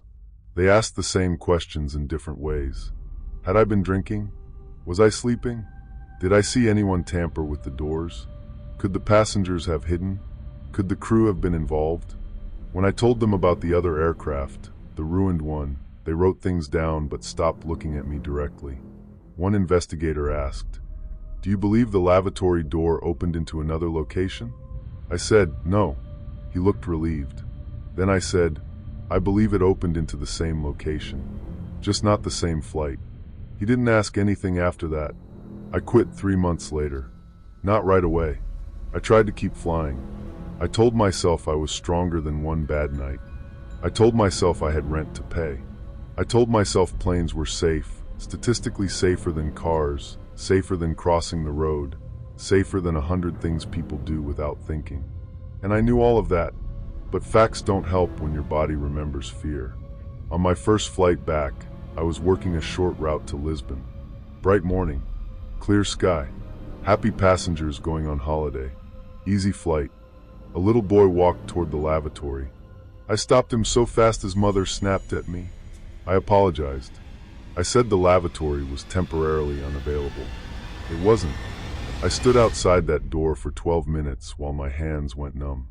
That's when I knew I was done. It's been 6 years now. I work in a hotel near Brighton. Front desk. Night shift sometimes, which probably sounds strange, but I like knowing there are stairs. Doors that open into hallways. Windows with streets below. Places that make sense. I still check mirrors before I go into small rooms. I still hate locked doors. I still count people without meaning to. On buses. In lifts. In waiting rooms. If someone goes into a bathroom and takes too long, I notice. I wish I didn't, but I do. Daniel left flying too. He moved to Manchester and became a driving instructor. We message once or twice a year, usually on the anniversary. We never say much. Just, "You okay?" "Yeah." "You?" "Yeah." Patricia never spoke to me again after the investigation. I heard she retired early. Someone said she moved to Spain. Someone else said she got sick. I don't know. The aircraft was eventually returned to service under a different registration. Airlines do that. Planes are machines. Machines are expensive. You don't retire one because people are afraid of a story. I looked it up once, years later. I shouldn't have. The plane flew cargo for a while, then passenger routes in another country. No further incidents listed. No missing passengers. No mysterious lavatory doors. That should have made me feel better. It didn't. Because I don't think it was the plane. I think it was the flight. That stretch of air.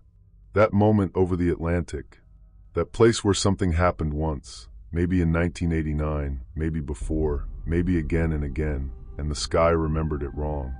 Sometimes I think about Martin Hale, a man in a navy sweater who nodded politely and said, "Long night," before stepping into a bathroom that should have had nowhere to go. I think about Emily, I think about the little boy. Mostly, I think about the version of myself I saw in that broken reflection. Wet hair, dead eyes, waiting on the other side. I've asked myself 1,000 times why I came back and they didn't. Maybe because I never fully went through. Maybe because Daniel helped me close the door. Maybe because whatever was on the other side only needed a few of us. That's the worst thought. Not that it was random, that it chose. So when people joke about being nervous flyers, I don't correct them. I don't tell them planes are safe. I don't give them statistics. I just smile and say, listen to the crew. And if you're ever on a night flight, halfway across the ocean, and someone goes into the lavatory and doesn't come out, don't let curiosity make the decision for you. Don't knock twice. Don't look too long into the mirror. And if the door opens onto darkness, even just a crack, even if you hear someone you love calling from inside, step back. Because sometimes the scariest part isn't what happened. It's knowing that somewhere, on some version of that aircraft, the flight never landed. And the people inside are still waiting for someone to open the door. Story 5. Have you ever had one of those moments where your body understands something before your mind does? That's the only way I know how to explain what happened on Flight 617. My name is Mara Collins. I'm 34 now, but I was 29 when this happened. At the time, I was working as senior cabin crew for a commercial airline based out of Manchester. I won't say the airline's name, partly because I signed a pile of paperwork afterward, and partly because I honestly don't think anyone would believe me anyway. I know how that sounds. I used to roll my eyes at stories like this too. A passenger vanishing, a strange woman on a plane, a flight that should have landed but didn't, at least not the way it was supposed to. You'd think something like that would be loud, dramatic, people screaming, oxygen masks dropping, alarms going off. But that's not how it started. It started with a quiet woman in seat 24A, and a passenger list that said she wasn't there. The flight was supposed to be simple. Manchester to Reykjavik, late departure, under 3 hours in the air, mostly tourists, a few business travelers, 2 families with sleepy children, and 1 stag party that had clearly started drinking before they even reached the airport. I remember the date because it was my sister's birthday. November 14th. Cold, wet, miserable weather. The kind of Manchester rain that doesn't fall so much as hang in the air and soak into your bones. I was tired before we even boarded. I'd been doing back-to-back rotations that week, and I remember standing in the galley before passengers came on, sipping burnt coffee out of a paper cup and staring at the reflection of my own face in the oven door. Pale, hair scraped back too tight, lipstick already fading. The glamour people imagine with flight attendants is mostly a lie. Most days, it's sore feet, fake smiles, and cleaning things you don't want to think about. The crew that night was good, though. That mattered. Our captain was Captain Hayes, mid-50s, calm voice, old-school pilot type. The kind of man who made turbulence sound like nothing more than a pothole in the road. First officer was a younger guy named Elliot. Friendly, a little nervous, but competent. In the cabin, I had 3 crew with me. Priya, who was sharp and funny, and could calm an angry passenger faster than anyone I knew. Daniel, who was new but eager. And Lena, who had worked with me for years and knew my moods just from the way I tied my apron. I remember her leaning against the galley counter while we waited for boarding to begin. "You look dead," she said. "Feel it? Romantic life still non-existent?" "Completely." "Good. More time to sleep." That was the kind of night it was supposed to be. Normal, boring, routine. When boarding started, people came in with wet coats, rolling bags, airport sandwiches, tired children, and that strange, anxious energy people carry when they're flying at night. I stood at the front with my fixed smile, checking seat numbers, pointing left and right, answering the same questions. "Yes, your bag can go there." "No, we don't take cash anymore." "Yes, the toilet is at the back." The aircraft was almost full. 182 passengers booked, though there were a handful of empty seats scattered around. That wasn't unusual. People miss flights. Connections get delayed. Someone gets sick. Someone changes plans. Seat 24A was marked empty, on my printed manifest. I remember that very clearly because 24A was a window seat in the middle back section, left side.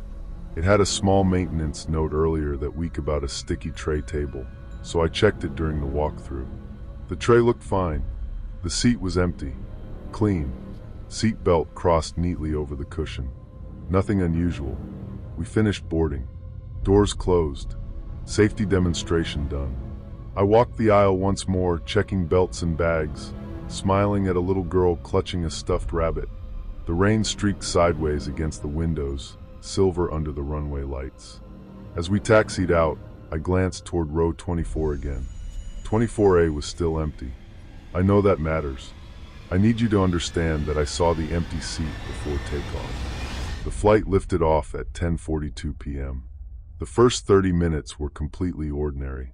The seatbelt sign went off. People reclined. Screens glowed in the dim cabin. Someone in row 12 asked for tomato juice.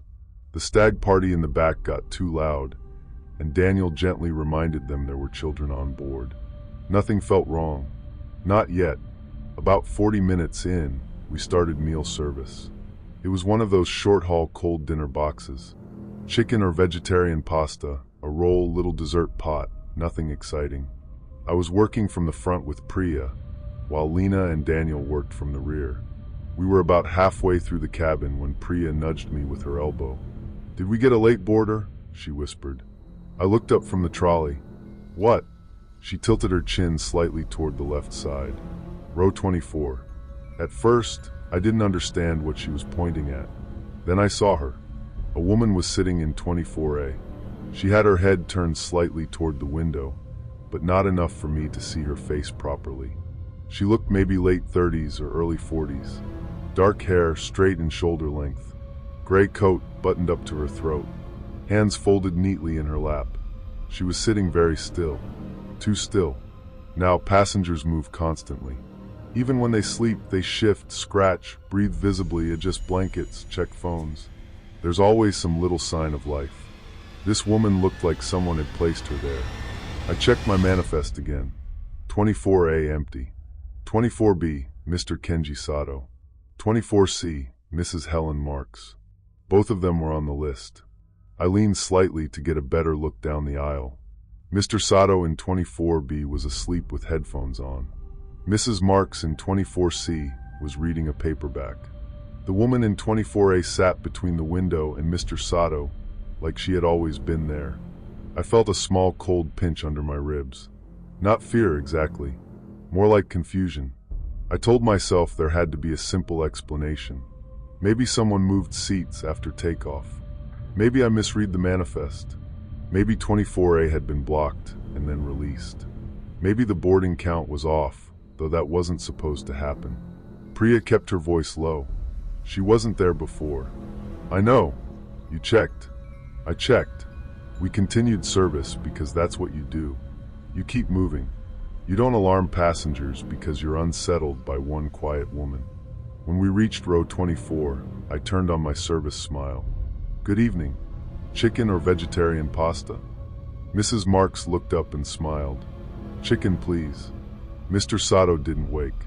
The woman in 24A didn't move. I leaned slightly toward her. "Ma'am." No response. "Ma'am, would you like a meal?" Her head turned slowly from the window. I remember every detail of her face. Not because it was monstrous or deformed or anything like that. It was normal. That was the worst part. Pale skin, dark eyebrows, a thin mouth. No makeup, no expression. But her eyes, she looked exhausted in a way I can't really describe. Not tired like she needed sleep. Tired like she had been awake for years. And she didn't blink. I waited for that tiny movement, that normal human reset, but it didn't come. "Ma'am," I said again, softer. Her eyes slid from my face to the trolley, then past me, toward the front of the aircraft. Toward the cockpit door. "No," she said. One word. Flat. Barely above a whisper. I swallowed. Nothing to eat. Something to drink. She kept staring toward the cockpit. "No." Priya handed Mrs. Marks her meal, and we moved on. I wanted to laugh at my own paranoia, but the whisper of unease in my chest made me feel like every nerve was quietly waking up. Something was wrong. Maybe not dangerous yet. Maybe just administrative, but wrong. At the front galley, I picked up the interphone and called the flight deck. Captain Hayes answered. "Everything all right back there? Captain, can you confirm our passenger count?" There was a pause. "Stand by." I looked at Priya. She was pretending to organize cups, but her eyes were fixed on me. Captain Hayes came back a moment later. 182 checked in and boarded. 182 souls on board, including lap infants. I looked down at the manifest in my hand. "Captain, I have 24A marked empty." Another pause. This one was longer. "That seat should be empty," he said. "No passenger assigned. There's someone sitting in it." The silence after that was the first time I felt genuinely afraid. Not because of the woman herself. Because Captain Hayes didn't laugh. He didn't sound annoyed. He didn't say I was mistaken. He just said, "Describe her." I looked down the aisle. From where I stood, I could see the back of her head. Female. Dark hair. Gray coat. Maybe 40. No visible hand luggage. Did she board? I didn't see her. Check with the rest of the crew. Quietly. I did. Lena said she hadn't seen her board. Daniel said he thought he remembered an older man sitting in that row before takeoff, but he wasn't sure. Priya was certain. The woman had not been there during boarding, and she had not been there when the seatbelt sign went off. We checked the lavatories. We checked empty rows. We checked overhead bins for an extra bag or coat or anything that might explain where she had come from. Nothing. Then Lena said something that made the back of my neck go cold. "Mara, I just asked 24C if the woman moved there from another seat." "What did she say?" "She asked what woman." I stared at her. "What?" "Mrs. Marks. The woman sitting on the aisle. She said 24A has been empty the whole flight." "That's impossible." "I know." I walked back down the aisle myself. Slowly. Calmly. Trying to look like I was just doing a cabin check. The woman was still in 24A. Mr. Sato was awake now, looking down at his phone. Mrs. Marks was eating with a plastic fork, her book open on the tray. I crouched slightly beside the row.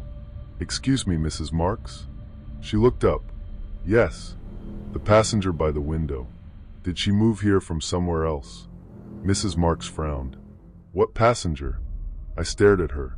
For a second, I thought maybe she was joking, but her expression was perfectly honest. Mildly confused, slightly annoyed at being interrupted mid-meal. I turned my eyes toward 24A. The woman was right there, her hands folded. Gray coat, eyes fixed forward. Mr. Sato glanced at me. "Sorry," he said. "Do you need me to move?" I could barely speak. "No, it's all right." Mrs. Marks leaned a little toward the window, looking past Mr. Sato. "No one's there," she said. The woman's head turned. Not toward Mrs. Marks. Toward me. Her mouth barely moved. "This plane never lands." I felt the words hit me in the stomach. My heart sank into my stomach as the cabin lights flickered once. And for half a second I realized I was standing in a narrow aisle at 35,000 feet, with nowhere to go, no door to open, and something sitting in a seat that no one else could see. I walked back to the galley without running. That took everything I had. Priya saw my face and stopped pretending to work. "What happened?" She spoke. "What did she say?" I opened my mouth, but no sound came out at first. Then I said, "She said this plane never lands." Priya went pale. Before she could answer, the interphone chimed. "Captain Hayes." "Mara, come forward." I stepped into the forward galley and picked up. "Yes, Captain?" His voice had changed. It was still controlled, but lower now. "I need you to listen carefully. First Officer Elliott just pulled up an archived irregularity note attached to this flight number. Not current. Historical." "What kind of note?" Another pause. 20 years ago, Flight 617 disappeared during a Manchester to Reykjavik route. I didn't breathe. He continued. "Same departure window. Same route. Aircraft never recovered. It was a different airline, different aircraft type, but the number was later reassigned after the company merger." My hand tightened around the receiver. Captain, one of the missing passengers was listed in seat 24A. The galley seemed to tilt under my feet. I looked through the curtain toward the cabin. The woman was still there. A passenger laughed somewhere in the middle rows. A child coughed. Plastic cutlery clicked against meal trays. Normal sounds. Normal people. A normal flight. And in the middle of it, seat 24A. I asked the question, even though I didn't want the answer. Do we have a name? Captain Hayes exhaled through his nose. Evelyn Hart. I looked down at my manifest. Empty seat. No name. Nothing. Captain, what do you want me to do? Do not engage her again unless necessary. Keep the cabin calm. We're contacting operations and ATC. Do they know? They're checking now. Checking what? The old record.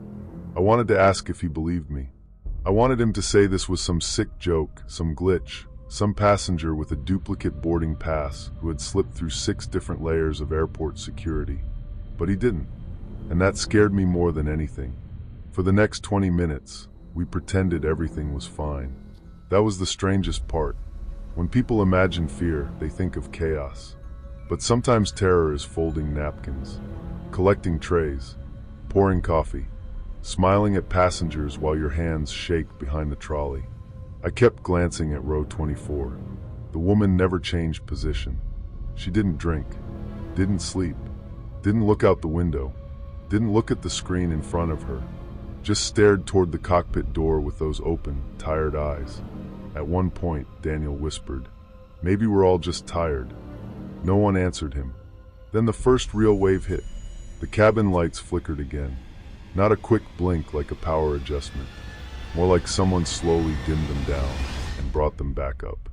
The screens in the seatbacks froze. Every single one of them. Then a low tone came over the speakers. Not the usual chime. A dull, steady hum. Passengers started looking around. Priya picked up the PA and gave a calm announcement about a temporary entertainment system fault. She sounded perfect. Smooth, friendly, reassuring. I could hear the fear underneath because I knew her, but the passengers couldn't. The screens rebooted. For about 5 seconds, they all displayed the same thing. A blue map with a white line stretching from Manchester toward the North Atlantic. Then the destination changed. Not Reykjavik. It read unknown. A man in row 8 laughed nervously. Bit dramatic, isn't it? Someone else took a picture. Then the screens went black. The interphone rang again. Captain Hayes. Mara, we've had a navigation anomaly. What kind? Our system clock just changed. To what? November 14th. I closed my eyes. It is November 14th. No, he said. I mean November 14th, 20 years ago. I leaned back against the galley wall. My hands were cold. He continued. It corrected after 6 seconds. ATC still has us. We are maintaining altitude. No operational issue at this time. No operational issue. That phrase still makes me angry. Because technically he was right. The engines were running. The aircraft was level. The passengers were alive. Nothing had failed in a way that fit inside a checklist. But something was happening to us. And there was no checklist for the dead passenger in 24A. Lena came forward a few minutes later, holding a small stack of collected trash. Her face looked waxy. Mara, she whispered, you need to see this. She handed me a meal tray from row 24. The chicken box was unopened. Roll untouched. Dessert untouched. But tucked under the napkin was a boarding pass. Old. Yellowed. Soft at the edges. I knew without asking where it had come from. The name printed on it was Evelyn Hart. Flight 617. Seat 24A. The date was 20 years old. Priya put a hand over her mouth. Daniel whispered, "That's not possible." I wanted to say something comforting, something senior, something in charge. Instead, I just stared at that boarding pass and felt something inside me quietly begin to come apart. We took it to the cockpit, or rather, I did. You're not supposed to open the cockpit door unless necessary, and there are strict procedures, but this was beyond anything normal. Captain Hayes told me to come forward. I followed the security protocol, waited for the door to unlock, and stepped inside. The cockpit felt cramped and dim, washed in instrument light. Captain Hayes didn't turn around at first. First Officer Elliot looked back at me, and I could see sweat on his forehead. I handed them the boarding pass. Captain Hayes took it, stared at it, and said nothing. Elliot whispered, "That's the name." "What happened to the old flight?" I asked. Captain Hayes glanced at him, then at me. "It disappeared from radar 47 minutes before scheduled landing. Last transmission reported electrical disturbances and unreliable instruments." Elliot swallowed. "And?" Captain Hayes didn't answer. The radio crackled. A voice came through, faint and buried under static. At first, I thought it was ATC. Then I realized it wasn't. It was a woman. Her voice was thin, distant, and terrified. "Mayday, Mayday, Mayday." Captain Hayes froze. Elliot slowly reached toward the radio panel. The voice continued, breaking apart under static. "Flight 617, we are losing altitude, instruments unreliable." My breath caught. Captain Hayes said very quietly, "That's not on our frequency." The transmission cut out. For 2 seconds, there was only the low cockpit hum. Then the same voice came back, closer this time. "Passenger in seat 24 Alpha is standing in the aisle." I looked at the cockpit door behind me. My body went cold all over. The captain said, "Mara, go back." I didn't want to. Every instinct in me screamed not to open that door. But the cabin was my responsibility. My crew were out there. The passengers were out there. I stepped back through the cockpit door and shut it behind me. My heart sank into my stomach as the door clicked shut behind me, and I realized I was completely alone in that small forward space between the cockpit and the cabin. Someone was watching, and I had no way out except forward or back. The curtain to the cabin moved slightly. Not much, just enough. I pulled it aside. The woman from 24A was standing in the aisle, halfway down the cabin. Passengers around her still didn't seem to notice. That was the part that almost broke me. She was standing right there, facing the cockpit, and people were reading, sleeping, scrolling through their phones. One man's elbow even brushed her coat as he adjusted in his seat, and he didn't react. She began walking forward, slowly, not stumbling, not floating, just walking, like a passenger heading to the toilet, but her eyes never left the cockpit door behind me. I forced myself to move toward her. "Ma'am," I said, and my voice came out thinner than I wanted. "You need to return to your seat." She kept walking. Priya appeared behind her with the trolley, saw her, and stopped dead. Now at least I knew I wasn't alone in seeing her. "Ma'am," I said again louder, "please return to your seat." She stopped 2 rows away from me. Up close, she smelled faintly of cold air and old smoke. Not cigarette smoke. Something electrical. Burnt plastic. Ozone. Her eyes shifted to mine, and for the first time I saw emotion there. Not anger. Pity. "You don't remember yet," she whispered. I couldn't move. "What?" "You never do at first." The aircraft dropped. Not turbulence. A sudden, stomach-lifting fall. Passengers gasped. Someone screamed. Trays jumped. Cups spilled. The seatbelt sign snapped on with a hard chime. I grabbed the edge of a seat to keep from falling. The woman didn't move at all. Then everything changed. For maybe 3 seconds, the cabin was not our cabin. I don't know how to explain it without sounding insane. The seats were different. Older fabric, blue and gray pattern. Ashtrays in the armrests. The overhead bins were smaller. The lighting was dimmer, yellower. And the passengers, God, the passengers weren't screaming exactly.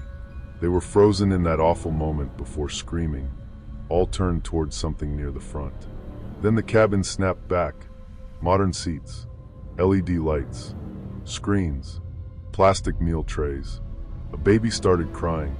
Someone shouted, "What the hell was that?" Priya was on the floor near row 18. Daniel ran to help her.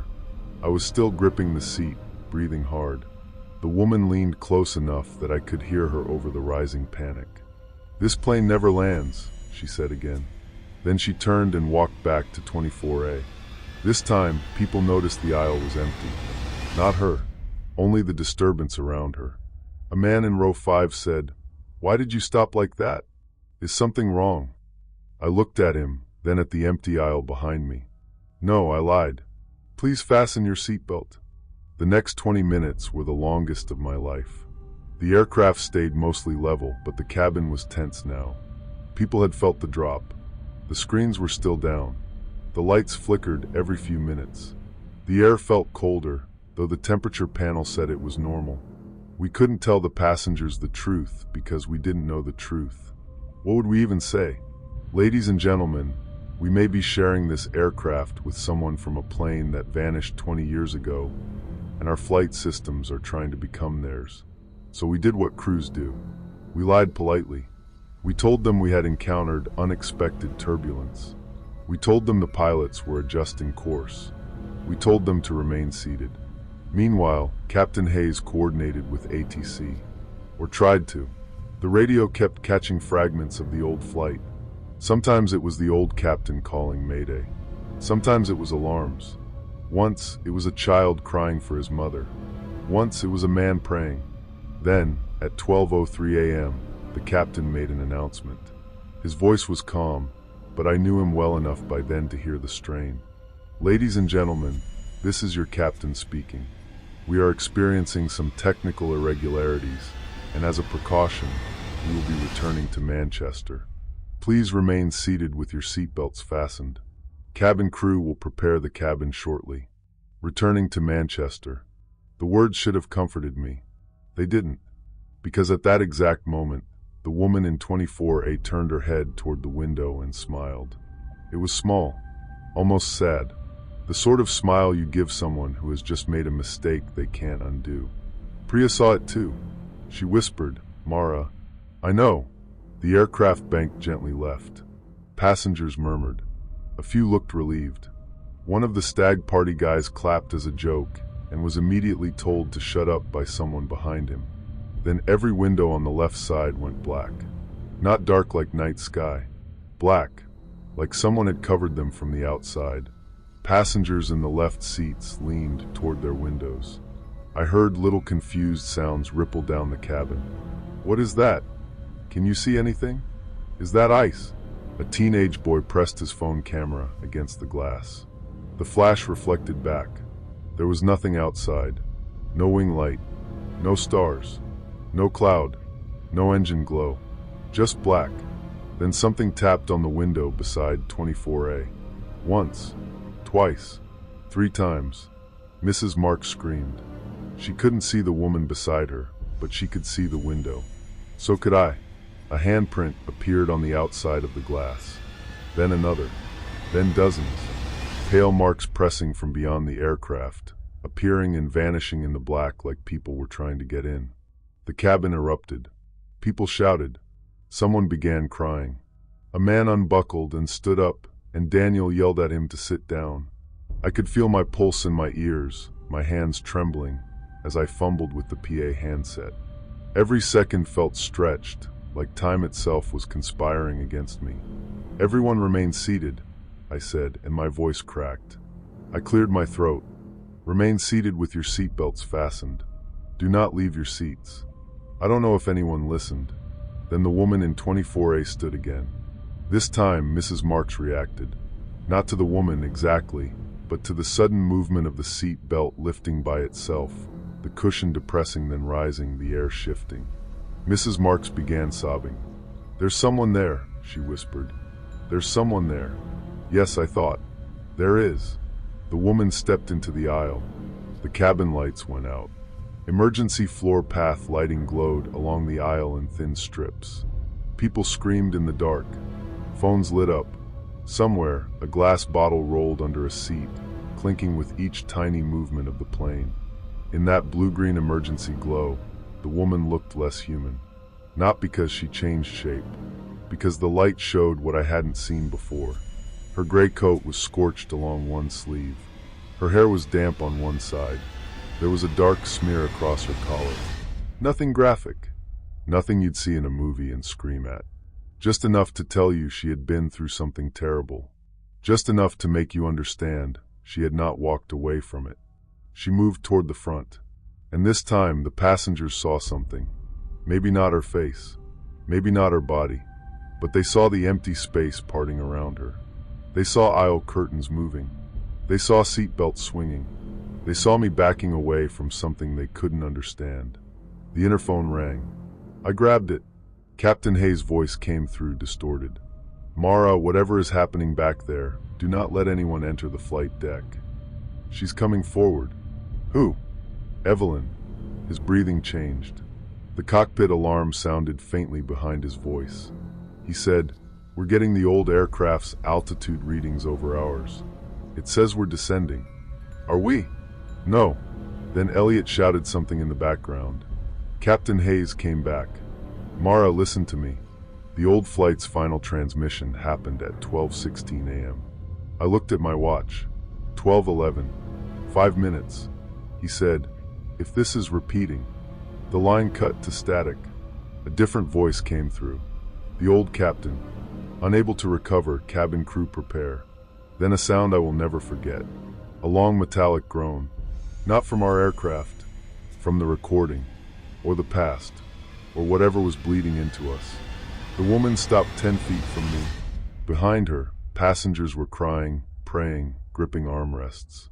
Priya stood near row 10 with a fire extinguisher in her hands, as if that would do anything. Daniel was crouched beside a child who had dropped his inhaler. Lena was helping Mrs. Marks breathe into cupped hands. Everything was human and panicked and real. And Evelyn Hart stood in the aisle like she had all the time in the world. I said, "What do you want?" The words came out angry because fear had nowhere else to go. She looked at me. Then she looked toward the cockpit. "He closed the door," she whispered. "What?" "He closed it. He wouldn't let us in." I didn't understand at first. Then I did. The old flight. The passengers. The final moments. Maybe people had rushed forward in panic. Maybe they wanted answers. Maybe they thought the pilots were hiding something. Maybe the cockpit door, older then, had been locked or blocked or shut against them. Evelyn's eyes filled with something like memory. "We were still alive," she said. The cabin lights flickered again.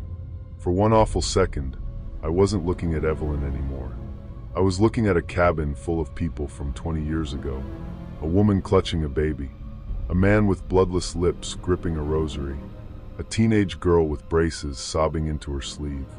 A flight attendant younger than me standing in the aisle with the same frozen terror I knew was on my own face. Then it was gone. Modern cabin again. But now some of our passengers had seen it too. Not all of it. Maybe flashes. Maybe faces. Enough. A man screamed. "There are people in the aisle." Another yelled, "Land the plane." The aircraft jolted hard. Oxygen masks dropped from several rows by mistake, dangling and swinging like yellow spiders. The screams became louder. The woman stepped closer. I backed into the forward galley. There was nowhere else to go. Behind me was the cockpit door. Locked. In front of me was Evelyn Hart. For one insane second, I thought about grabbing the coffee pot and throwing it at her. I thought about using the restraint kit. I thought about anything physical, anything normal. But how do you restrain someone who wasn't on the manifest? How do you fight a passenger no one boarded? I whispered, "We aren't them." She stopped. I don't know why I said it. Maybe because Captain Hayes had said the old readings were overlapping ours. Maybe because her eyes were fixed on a door from 20 years ago. Maybe because some desperate part of me understood that she wasn't seeing us, not really. I said it again. "We aren't them." Her expression changed. Just slightly. I pointed toward the cabin. "These people aren't your passengers. This isn't your plane." She stared at me. The aircraft began to descend. This time I felt it. The pressure changed in my ears. The engines shifted pitch. The floor angled just enough for my body to know. Captain Hayes came over the PA, but his voice was buried under static. Brace positions." Not our captain's voice. The old captain's. 12:14. 2 minutes. Evelyn looked past me at the cockpit door. "He left us outside," she whispered. "I'm sorry." And I was. That's the part one still think about. I was terrified of her. I wanted her gone. I wanted my normal, boring life back. But in that moment, looking at her face, I felt something worse than fear. I felt grief. Because whatever she was, whatever had followed that flight number through 20 years of silence, she had been a person once. She had been someone's daughter, maybe someone's sister, maybe someone who packed a bag and bought a ticket and expected to land. Then she became the seat no one wanted to talk about, the missing name, the passenger who never got home. I said, "Tell me what happened." She blinked. For the first time, one slow blink, the aircraft shook violently and several passengers screamed. I grabbed the galley counter to stay upright. Evelyn whispered. We kept circling. What? Not falling, not flying, circling, in the dark. Her eyes moved to mine. Every time it starts again, we think someone will open the door. The cockpit door behind me clicked. Not unlocked, just clicked. Evelyn heard it. Her face changed again. Hope. That was worse than the pity. Behind the cockpit door, Captain Hayes shouted my name. Mara. I turned and shouted back, "Don't open it." Evelyn moved. Fast. Not running exactly, but suddenly closer, like the space between us folded. I stumbled backward, hit the cockpit door, and pain shot through my shoulder. My hand slapped against the keypad. Inside, Captain Hayes shouted again. The door mechanism beeped. I had triggered the entry request. "No," I whispered. Evelyn stood inches from me. Her eyes were wide now, fixed on the door. The keypad light changed. The cockpit was about to unlock. I panicked. There's no heroic version of this. I didn't make some clever decision. I didn't save everyone with perfect courage. I slapped the cancel button with the heel of my hand and screamed. No. The lock held. Evelyn's head snapped toward me. For the first time, she looked angry. Not monstrous. Not evil. Human. Furious. Betrayed.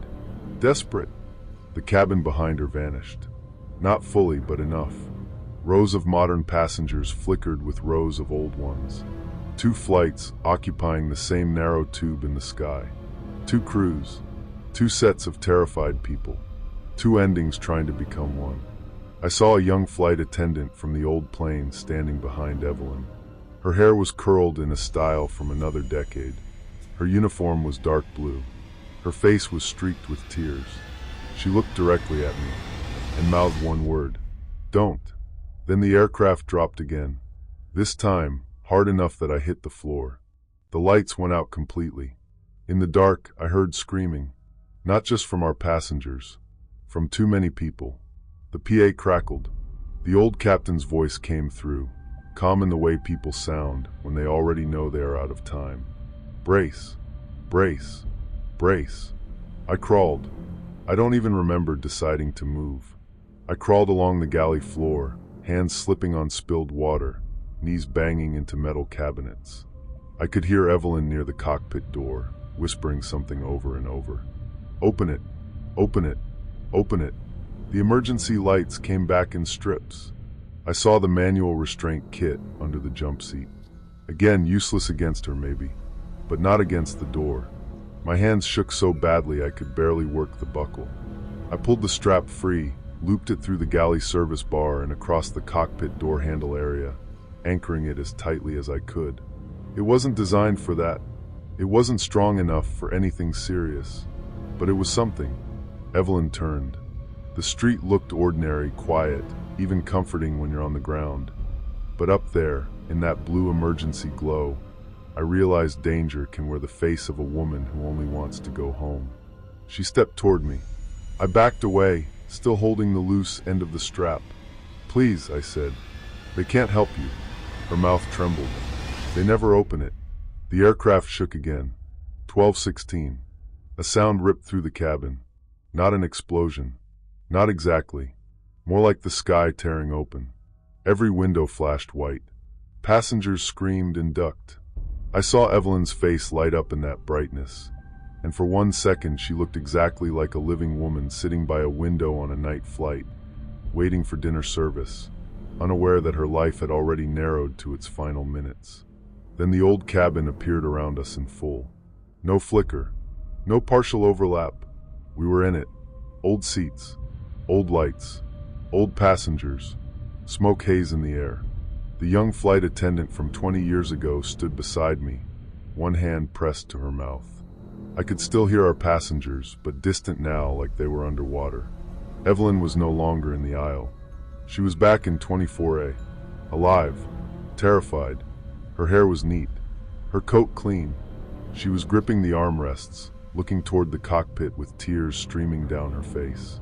The old aircraft tilted. People shouted. Bags fell from overhead bins. The young flight attendant grabbed my arm. Her fingers were ice cold. "You have to make them remember," she said. "Who?"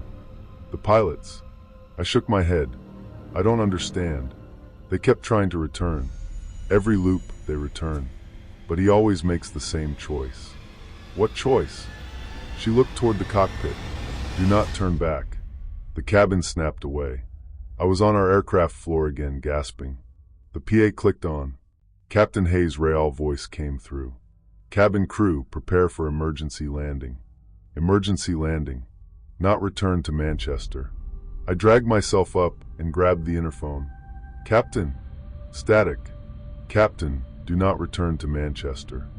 More static. Then Hayes faintly, "Mara, do not return." The old flight tried to turn back. That's when it repeats.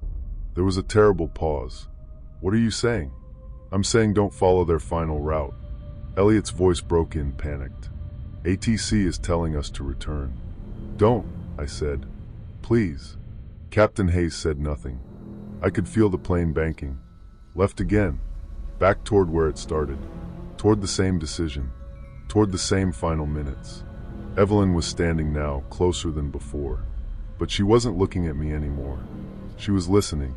Captain Hayes came back. "If we continue, we're flying into reported weather and unreliable instruments. If you turn back," I said, "we become them." I knew how insane it sounded. I knew there was no reason for him to trust me over air traffic control, training, procedure, common sense. But something in my voice must have reached him. Or maybe he had heard enough ghosts on the radio. The aircraft leveled. The left bank stopped. For 1 second, nothing happened. Then every screen in the cabin came back on. The flight map showed our aircraft turning away from the loop. Destination, Reykjavik. The black outside the left windows thinned. I saw stars. Real stars. Wing lights. Cloud. The handprints faded from the glass. Passengers were still crying. Oxygen masks still hung in a few rows. Priya was on her knees, holding an elderly woman's hand. Daniel had blood on his lip from where he'd bitten it during the drop. Lena was standing near row 24, staring at the window seat. Evelyn was sitting there again. 24A. But she looked different. Less solid. Less angry. She turned her head toward me. For the first time, she seemed to really see me. Not the door. Not the captain. Not the past. Me. I walked toward her. I don't know why. I was shaking so badly I had to hold the seat backs. People watched me now. Maybe they still couldn't see her, but they could see me. And from their faces, I must have looked like someone walking toward the edge of a roof. I stopped beside row 24. Mrs. Marks was curled toward the aisle, sobbing quietly. Mr. Sato stared at the empty window seat with wide, frightened eyes. I think by then he could feel her, even if he couldn't see her. Evelyn looked out the window. Below us, far in the dark, moonlight touched the tops of clouds. She whispered, "I was going to see my brother." I didn't say anything. "He had a baby," she said. "A little girl. I bought a yellow blanket." Her eyes stayed on the clouds. "I never gave it to her." My throat tightened. "I'm sorry." She looked at me. "Does it land?" I knew she wasn't asking about our flight. I nodded slowly. "This one does." She closed her eyes. The cabin lights flickered once more, softer this time. When they steadied, seat 24A was empty. Not empty like before. Empty in a way that felt final. I stood there for a long time, staring at the seat belt lying flat across the cushion. Captain Hayes landed in Reykjavik 42 minutes later. It was the quietest landing I have ever experienced. No applause. No jokes. No angry complaints. Just silence. The wheels hit the runway, the aircraft shuddered, and a sound moved through the cabin that I can only describe as 100 people remembering how to breathe. Emergency services met us on arrival. Police, airport operations, medical staff. Passengers were taken off row by row. Some were crying. Some were angry. Some kept asking what they had seen outside the windows. Officially, the airline called it a severe avionics malfunction combined with unexpected turbulence and cabin electrical disruption. That was the phrase, severe avionics malfunction. It's amazing how clean words can make something sound. They interviewed all of us separately, aviation safety investigators, company representatives, two men in dark coats who never properly introduced themselves. They asked careful questions and wrote careful notes. When I mentioned Evelyn Hart, one of them stopped writing. Only for a second. But I saw it. They knew. Captain Hayes retired 6 months later. I don't blame him. We spoke once after, over coffee in a hotel near Gatwick. He looked older than he had before Flight 617. His hands shook when he lifted the cup. He told me that during the final minutes before landing, after he chose not to return to Manchester, the radio went completely silent. No static, no old Mayday, nothing. Then, just before descent, he heard a woman's voice say, "Thank you." Elliot transferred to cargo routes. Priya stayed flying for a while but refused night sectors. Daniel quit within a year. Lena still works in aviation, but she will not step foot on any aircraft assigned flight number 617. As for me, I flew for another 8 months. I tried to pretend I was fine. That's what people expect from you after strange things. They don't mind fear for a few days. They understand nightmares for a week or two. But eventually, they want you to return to normal because your fear makes them uncomfortable. So I smiled. I served coffee. I checked seatbelts. I stood at aircraft doors and welcomed passengers on board. But every time I reached row 24, I looked at the window seat. Every single time. And sometimes, even when it was occupied by a businessman or a sleeping teenager or a mother with a child, I would see gray fabric in the corner of my eye. A coat, dark hair, hands folded neatly in a lap. I left the airline the following spring. People ask if I'm afraid of flying now. The answer is complicated. I'm not afraid of engines or turbulence or storms. I understand those things. I trust pilots. I trust crews. I trust aircraft more than most people do. What I'm afraid of is repetition. The same number, the same route, the same decision made in the dark by people who don't know they're copying the dead. Because that's the part no report mentioned. Not the passenger, not the old boarding pass, not the handprints on the windows that 3 separate passengers claimed to have photographed, only to find their phones full of blank black images later. The scariest part was realizing how thin the air felt between what happened and what almost happened again.